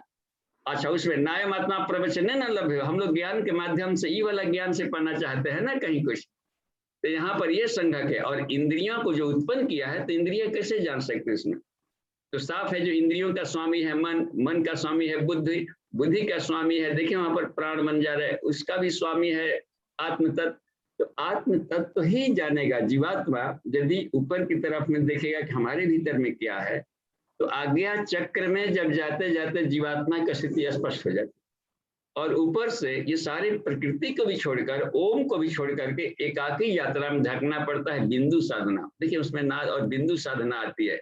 बिंदु साधना के बारे में गुरु जी बताया है कि त्रिकुटी में ध्यान करे आत्मा का और उसमें एक छेद करे, त्राटक कह रहा है, उसके देखो सेंटर में छेद करके कौन बैठा है, तो वहां से तुमको जैसे ही ड्रिल करेगा तो ऊपर वाला खींच लेगा, वो जो पक्षी ऊपर वाला बैठा हुआ है उस बात से खींच लेता अपने तरफ से, और उसको बुधत्व हो जाता है भीतर में कि वो अनंत आकाश अथा आनंद और प्रेम एक शक्ति है। वहां पर जाकर कहता है कि अहम ब्रह्मास्मि, उसके पहले नहीं कहेगा अहम ईश्वरांशो अस्मि, आ सकता है उसके कुछ गुण है। तो यही एक स्थिति है कि खास वसना माता है तो गियर है, लेकिन इस टेक्निक से गियर नहीं है। हम लोग जिस टेक्निक से जानना चाहते हैं कि तर्क से हम लोग जानना चाहते हैं, तो नया महात्मा प्रवचन लभ्यो न मेधया न बहुना सुनते न ढेर सारा सत्संग में जाएंगे यहाँ वहाँ, इससे भी कोई मिलने वाला नहीं है। न जाने कितने घर में भागवत सप्ताह और सत्यनारायण व्रत कथा चल रहा है, कोई भी परीक्षित अभी तक से न कोई सुखदेव जैसा कहने वाला गया न परीक्षित जैसा सुनने वाला है। कथा भी हो रहा है, अरे मलकिनी देखिए जी दुधवा वाला उधर आ गया होगा, इधर ही वो देख रहे हैं, उधरों कर मालिक अब कथो सुन रहे। ठीक है, जिस ढंग का शक्ति कंसंट्रेशन लाभ भी वैसा ही मिलेगा, घाटा तो ना होगा, मन खुश हो जाएगा, पूजा वूजा करवा लिए एक साल तो ठीक हो गया। ऐसे ही अपने अपने खुश होते हैं। जैसे मान लें कि मूर्ति के सामने हम लोग गए, माथा ढोके, तो अपने से बतियाना है, जा करके माथा प्रणाम कर रहे हैं तो हम सोच भी रहे हैं गायत्री माता अपनी ठोक रही है, अपने अपने ही सब सोचना है करना है।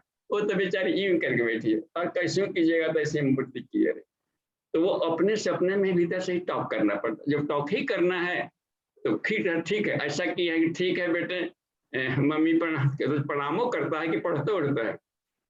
हाँ मम्मी पढ़ते है, क्या पढ़ता है बता, कि हम ये किताब पढ़ना, अच्छा वेद पढ़ता है कि नहीं, वेद दिखाते, इसको पढ़ता है कि नहीं तो पहले ये बता। एक हाथ है ना वेद, अच्छा मम्मी कल से हम पढ़ेंगे वेद को भी। अच्छा वेद उपनिषद पढ़ गया 2-4 दिन तो खुश होते हैं, बहुत बढ़िया, तो ही हमारा प्याला बेटा, दुलारा बेटा, राजा बेटा कहेंगे। और बाद में एक कमंडल दिखाती है कि खाली माथा ढोकता है, वेदे पढ़ता है, खाली पढ़ता भारी कुछ करता है, कमंडल पात्रता में धारण कर सत्कर्म ले या सदज्ञान को। आज हमें ये करना पड़ता है। हाँ, जब जवान हो जाएगा लड़का, मूछें उग जाएगी, तभी ना ऊपर वाला जिम्मेदारी देगा, तब दोनों कर देंगे, सदज्ञान सत्कर्म को जोड़ देंगे। इसी को वेदा छंदासी का है, वेदा छंदासी सवितुर्वरेण्यम, सविता को पाने का ही उपाय है। और तो तुम्हारा जीवन कमल की तरह सुगंधित हो जाएगा और संसार सागर में हंस की तरह तैरने की कला मिल जाएगी। ये प्रैक्टिकस भीतर दिया करता है। तो सारे मूर्तियां खुली पुस्तक होती है। तो हमें किताब को खाली प्रणाम करें, खोल के पढ़े नहीं और उसको ये नहीं करें तो ठीक है, तो उतना लाभ तो ले ही लेंगे कि किताब उताब साफ रखता है, जिल्ले लगाए रखता है, मूर्ति को बढ़िया से एकदम रोज कपड़ा बदल ही रहा है। और घड़ी घंटे गुरुदेव की एक जगह देखे लिखा है कि अपने खाना है तो वैरायटी वैरायटी का भोग बनाया, और आरती करते समय से पकड़ते हैं ना घंटिया और थाली, हम खाएंगे हलवा, आप खाइएगा ठेंगा, ऐसे लिखे हैं गुरु जी। जी तो बाबू ये बात बनती है जी। ठीक है, धन्यवाद। हाँ बाबूजी, एक श्लोक संख्या 12 में जीवात्मा का जो चक्र है आने जाने का, उसमें ऋषि प्रकाश डालते हुए तो ये बता रहे हैं कि आंतरिक गुणों से, क्रियात्मक गुणों से, चेतनात्मक गुणों से शरीर धारण करता है। लेकिन उसके साथ अंतिम लाइन में ये बता रहे हैं कि उस शरीर धारण करने वाला हेतु परम पिता परमात्मा देखा गया। तो यहाँ पे बाबूजी एक तो ये कह रहे हैं कि भैया हम जैसे गुण कर्म स्वभाव है उस हिसाब से हमें शरीर मिल जा रहा है, फिर भी वो परम पिता परमात्मा को उसका आधार बताने के पीछे क्या विज्ञान है बाबूजी? वो भी शरीर धारण कराते हैं। देखिए, दो कॉज बता रहे हैं। एक तो कॉज हम लोग सोचते हैं कि कर्म फल के आधार पर जन्म लिया, ठीक है, ये भी अपने जगह पर ठीक है। अब जैसा संस्कार है कर्म फल जीवात्मा का, ये जो कलेवर है प्राण का, या ये कोष है नहीं क्लीन होगा तो जन्म ले रहा है संकल्प और चेतना के आधार पर, ये भी ठीक है कहा। लेकिन एक और कारण है जो कि ये नहीं जानता है, क्योंकि जो बनाया है वो ना मालिक है। वो तो हमको सरकारी काम करने के लिए सरकारी गाड़ी मिली थी, लेकिन वो कभी भी ले लेगा और कहीं और पोस्टिंग कर सकता है। इसलिए ब्रह्मा जी को एक बार इच्छा थी कि आप चलेंगे जब धरती पर कृष्ण बन करके, हम भी चाहते हैं कि हम भी उनके साथ साथ रहे बराबर, हम भी जाकर उनके लीला में साथ रहे। तो ठीक है, उनको लकुटी बना दिया था, लठिया, यह ले अपनी लकुटी कमरिया, लठिया लिखा है कृष्णोपनिषद में, कोई लाठी नहीं था, ब्रह्मा जी थे। और शिव जी का ऐसा संकल्प था कि आप चलेंगे नीचे तो हम आपको चुंबन चाटी, चाहता है कि आप हगिंग करें, आपका चुंबन करें। अरे वाह, आपका तो गजब गजब के शिव जी। आप सोचते हैं एकांत में पहाड़ पड़े रहता, ठीक है, आपकी भी पूरी हो जाएगी। तो परब्रह्म क्या करता है कि शिव जी को बांसुरी बना दिया और चुंबन करते रहो, दोनों अपन चुमा चाटी करते रहो बराबर। तो बांसुरी नहीं थे, वो शिव जी थे। ओखल को और मुसली को कह दिया है कि कश्यप और अदिति थे। तो सारे ऋषिगण की भी इच्छा थी ना। तो ये गोप गोपिकाएं वेद मंत्रों की ऋचाएं थी जो कि ब्रह्म विषयक थी।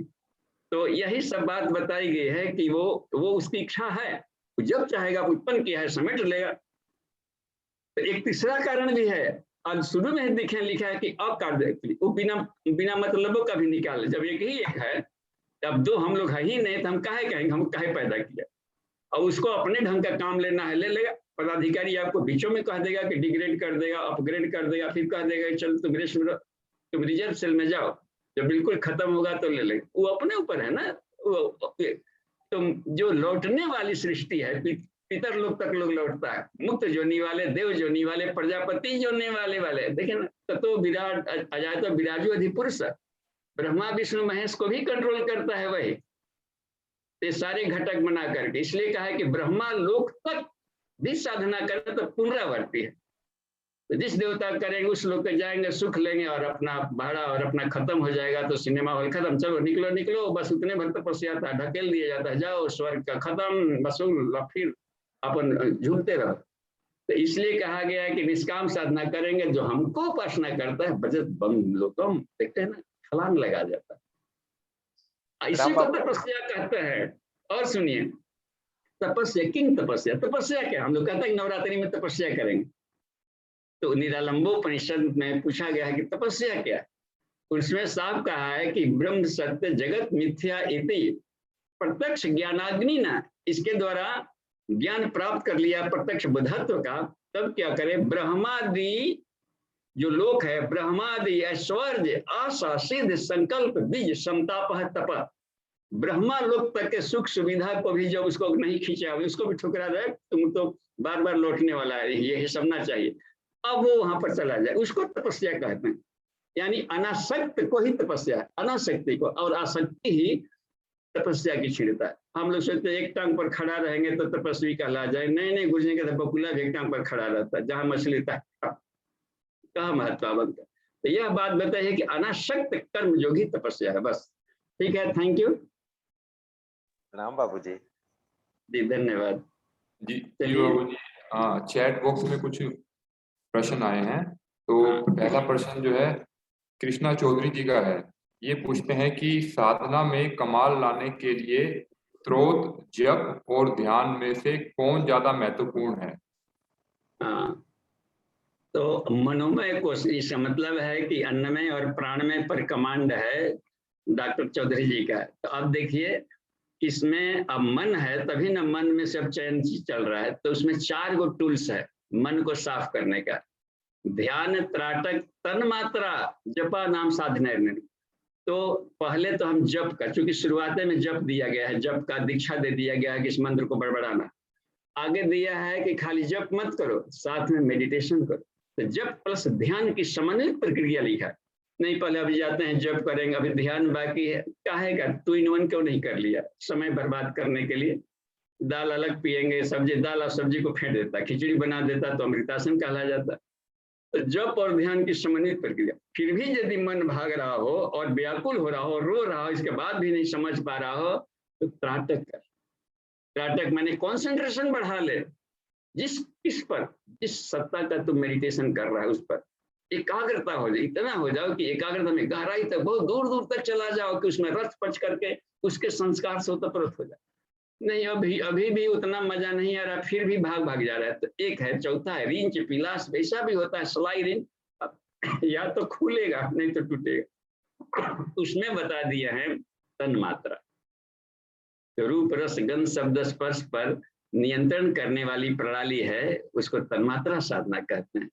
और इसलिए आज जो मोहित हो जाता है ना कि उससे जो साथी बिछुड़ा है वो उसके साथ स्पर्श सुख याद पड़ता है, उसका बोली चाली स्पर्श सुख, इसमें मोहित होकर के भांग के नशे में चला गया है, वो अपनी मूल सत्ता बिल्कुल भूल चुका है।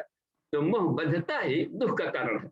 ये कारण शरीर में होता है, वो नहीं दिखता है दुख कारण, और ममत्व कारण शरीर के नाड़ियों में, ब्रेन में ब्लॉकेज कर देता है।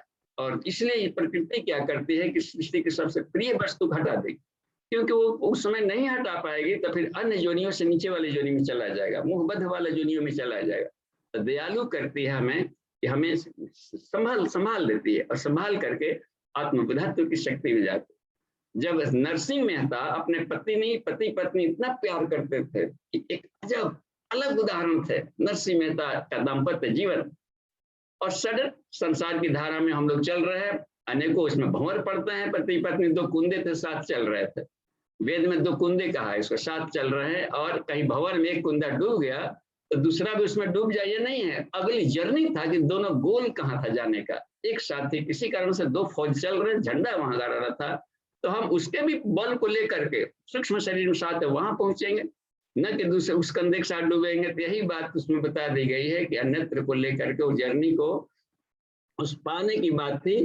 तो गोल को प्राप्त करने की दिशा में हमें बढ़ती रहनी चाहिए। तो त्राटक यही देता है, तन्मात्रा देता है।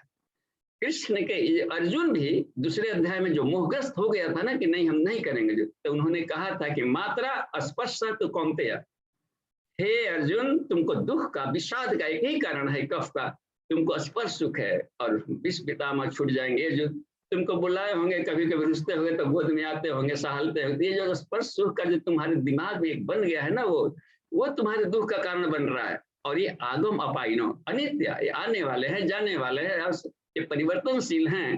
और न जाने कितनी योनियों में किन किन के साथ रह चुका था। और इसकी भी तो जर्नी है, हम क्यों हमारी लिए सेवा करने के लिए होल लाइफ बनी रहे, उसकी अपनी जर्नी होती है और इससे भी बेटर योनियों में जाती है। तो उसकी प्रगति में हम क्यों बाधक बने मोहबद्ध बन करके, जिससे हम फ्री है, उसके हर एक स्वतंत्र आत्माएं फ्री है। तो इसलिए कहा कि तू ये जो आगम है और आने जाने वाला अनित है, तस्मात् तितिक्षस्व भारत, हे अर्जुन तुम प्रतीक्षा करो, तन्मात्रा साधना करो। तो ये चौथा वाला उपाय है, इसी को हम लोग कम करते हैं, नहीं जानते हैं, इसलिए दिक्कत आती है। तो मन पर पूरा नियंत्रण करना है तो तन्मात्रा साधना करें। हमने एक एक तन्मात्रा पर लंबा लंबा काम किया है, तो पूरा का पूरा मन लगा कि तो बेस्ट फ्रेंड है, और तुरंत स्लिप कर जाएंगे विज्ञान में कोर्स में। तो सबसे दिक्कत यही पड़ता है इसमें कि टाइम टेकिंग लेता है। जी ठीक है, धन्यवाद, आगे देखते हैं, 5 मिनट है जी, प्रणाम। जी बाबूजी, अगला प्रश्न प्रायानी जी का है। तो ये पूछते हैं कि प्रणाम बाबूजी, आप अपने आत्म साक्षात्कार तथा ब्रह्म भाव का अनुभव शेयर करने की कृपा करें। देखिए, अनुभव को कहा नहीं जा सकता है और शेयर नहीं किया जा सकता, खाली आहा हम कह सकते, आहा मजा आ गया था। अब मान लें कि इसको कैसे एग्जाम्पल से देखें, जो जैसे फूल होते हैं और फूल में भी केवड़ा भी अच्छा सुगंध वाला है, हाँ कैसा लगा, हाँ मजा आ गया। गुलाब अच्छा आप सूंघिए तो अरे गजब, इसका भी स्वाद है, मजा आ गया। अच्छा बेला सूंघिए तो अरे ये भी सुगंधित है, मजा आ गया। अब कोई पूछे कि आप इन सुगंधों में अंतर बताइए, आप कैसा फील कर रहे थे, तो अब ये क्या लिख सकते हैं, क्या कोई शब्द है सक्षम व्याख्या करने में कि कैसा है उस गंध कैसा था? तो वो अपने जैसा था, क्योंकि गुलाब का गंध गुलाब जैसा होता है, किसी और जैसा नहीं होता है। तो हम साधना करेंगे, ये है कि जो गुरु जी ने लिखा है साधना करें, बुद्धत्व आती जाएगी। हमको तो अत्यंत शांति और अत्यंत आनंद का फीलिंग हुआ था, और तब से ये जो देखा कि अपने को आत्म चेतना के आधार पर, जैसा कि लिखा है आत्मानुभूति योग स्वयं साधना का प्रैक्टिकल, तो ये तो पाया, एक तो ये फॉर्मूला मिल गया कि जब जब संसार में कोई कष्ट आवे, शरीर पर टूट जाए फूट जाए, कोई काटने लगता, उस समय क्या करे कि ब्रेन के माध्यम से न्यूरो ह्यूमरल सेक्रेशन निकाल सकते हैं। और जब जब सोहम भाव में होंगे तो अथाह एंडोर्फिन, सेरोटोनिन, डोपामाइन और ऑक्सीटोसिन अथाह निकलने लगता है, और शरीर के कष्टों से कितना हो कष्ट हो, हाईली पेन किलर है वो। तो हमको चींटी काटने जैसा भी कष्ट नहीं हो पा रहा था। तो ये पता चल जाए कि ये सब एक केमिस्ट्री है, और इस तरीके से बात बन गई। अब बिल्कुल कष्ट नहीं हुआ, सारा ब्लड निकल गया और होश में थे हम, बता रहे थे कि टोकरी में कैसे उठाए जाएंगे, सारा हम देख रहे हैं कि 3 लीटर ब्लड निकल गया। तो यह भी क्या बात है, एनेस्थीसिया भी डाला गया था भीतर में, तो हमने देखा कि बॉडी तो सुन्न हो गया, ब्रेन भी काम नहीं कर रहा है, फिर भी हम पूरी तरह सोच रहे थे और मेडिटेशन का खूब आनंद ले रहे थे। डॉक्टरों की आवाजें मक्खियों की भनभनाहट की तरह कुछ सुन रही थी, और ये लग रहा था कि कोई ड्रिल कर रहा है पैरों में, और वाइब्रेशन हो रहा था, कष्ट नहीं हो रहा था से। और हम काउंट भी कर रहे थे, एक नट बोल्ट लगा, एक नट बोल रहा है कि क्या कर रहा है, लेकिन ऐसा पर ठुक ठुक ठुक भी करता था हथौड़ी जैसा, और उसमें 1 2 3 4 13 तक गिने। अब तो सोचे कि हम गिनते ही रहेंगे, पता नहीं सब क्या कर रहा है, छोड़ दीजिए, हम मेडिटेशन करते हैं। उस दिन का मेडिटेशन इतना बढ़िया था कि 6 घंटा भी लगा कि आधा घंटे में गुजर गया। तो वो एक बात बनती है कि आत्मसत्ता पर जो जीवात्मा है, इस पर नैनम छिदंती शस्त्राणी जो कह दिया गया है, तो वो कमाल की चीज है, वो खुद अनुभव हो जाता है। तो हम इन 1900 क्रिया जो को अपने ढंग से करते जाएं तो खुद फील होने लगता है। तो फीलिंग को अभिव्यक्त नहीं किया जा सकता, इसलिए नैतिक कह दिया गया कि हम जो कहना चाहते थे अभी भी हम संतुष्ट नहीं हैं, शब्द सक्षम नहीं है बताने के लिए। तो अथाह आनंद, अथाह शांति और अथाह एक ऐसा दिव्य प्रकाश सृष्टि में घुला हुआ है जो कि हर वस्तु में है, कचरा में, इसमें, वस्तुओं में, इसमें। हमने देखा कि ये वस्तु प्रकाश में बदल गई, और फिर धीरे धीरे स्लो मोशन में गुरुदेव ने इसको ले आया, फिर उसको वस्तु बदल दिया, ताकि यह बता दिया कि हरि व्यापक सर्वत्र समाना। ईश्वर किसी को बचाना चाहता है तो कहीं से दौड़ता नहीं है, वही से वैसी अपनी इल्यूमिनेशन क्योर कर देता है, तेज कर देगा, प्रकृति को उस पर डोमिनेंस बना देता है लाइट का। और 11 साल बाद जो आत्म साक्षात्कार किया, रवि तोली जो कहा है सूर्य, तो हमने अंगुष्ठ बात नहीं देखा कि थोड़े से बड़े से औरा में अपनी औरा चमक रही थी, और बॉडी को हमने नीचे देखा कैसे निकला झटके से, वो भी सूर्य प्रणाली से निकला, क्योंकि शरीर निकल गया। अब इसमें कुछ भी नहीं बचा होगा, हम देख रहे थे कि हमारा बॉडी वहां पड़ा हुआ। फिर बाद में देखे कि पता नहीं कैसे घुसे, लेकिन करीब 2 घंटा बाद हॉस्पिटल में, जबकि बिल्कुल नहीं है, वहां पर आजू बाजू की आवाजें सुनाई पड़ रही थी कि भाई साहब को ऐसा नहीं होना चाहिए था, हमको हो जाते, बाप रे बाप, हजारों की भीड़ आ गई थी, क्योंकि उस यज्ञ का पुराती करके उसे लौट रहे थे। तो किसी ने कहा कि इसका उसमें आ गई, तो हम सोचे कि ऐसा देखें तो उस बार वहां पर हमने, लेकिन जब भीतर भी थे तो नीला आकाश में सूर्य की तरह चमक रहे, तब जबरन किए, तो फिर बॉडी में देखे, तब हम वहां पर देखते हैं, देखे कि कैसा बॉडी लग रहा है भीतर में। तो वो देखे कि अरे सारा घुटना उठना सब लेकर पेट उठ में सब घुस गया यहाँ पर, और जब हम बोल रहे थे कि हम बिल्कुल स्वस्थ हैं, आप लोग मत रहिए, अब हम मुस्कुरा रहे थे, वो लोग डर रहा था, ये सारी समय खोपड़ी में से आंखें चमक रही है, बोल रहा है कैसे। तो डॉक्टर थे, सर्जन डिस्ट्रिक्ट लेवल का, वो हमको छू तक नहीं रहे थे कि छुएंगे तो मर जाएगा। ये सब बात है तो हम बाद में बताएंगे, यहाँ क्लासेज में हम बताते रहते हैं अनुभवों को, लेकिन अनुभव व्यक्त नहीं किए जा सकते, इतना जुड़े। आनंद को किसी भी शब्दों से नहीं कहा जा सकता है, सिर्फ इतना ही कहेंगे सग्रीवा, गर्दन हिलाया पितरों ने कि कैसा गर्दन, आहा आहा, किसी को कुछ नहीं कर सकते। Thank you. यज्ञ का समय हो गया है, शांति पाठ करते हैं, फिर मिलेंगे नेक्स्ट कक्षा में। ओम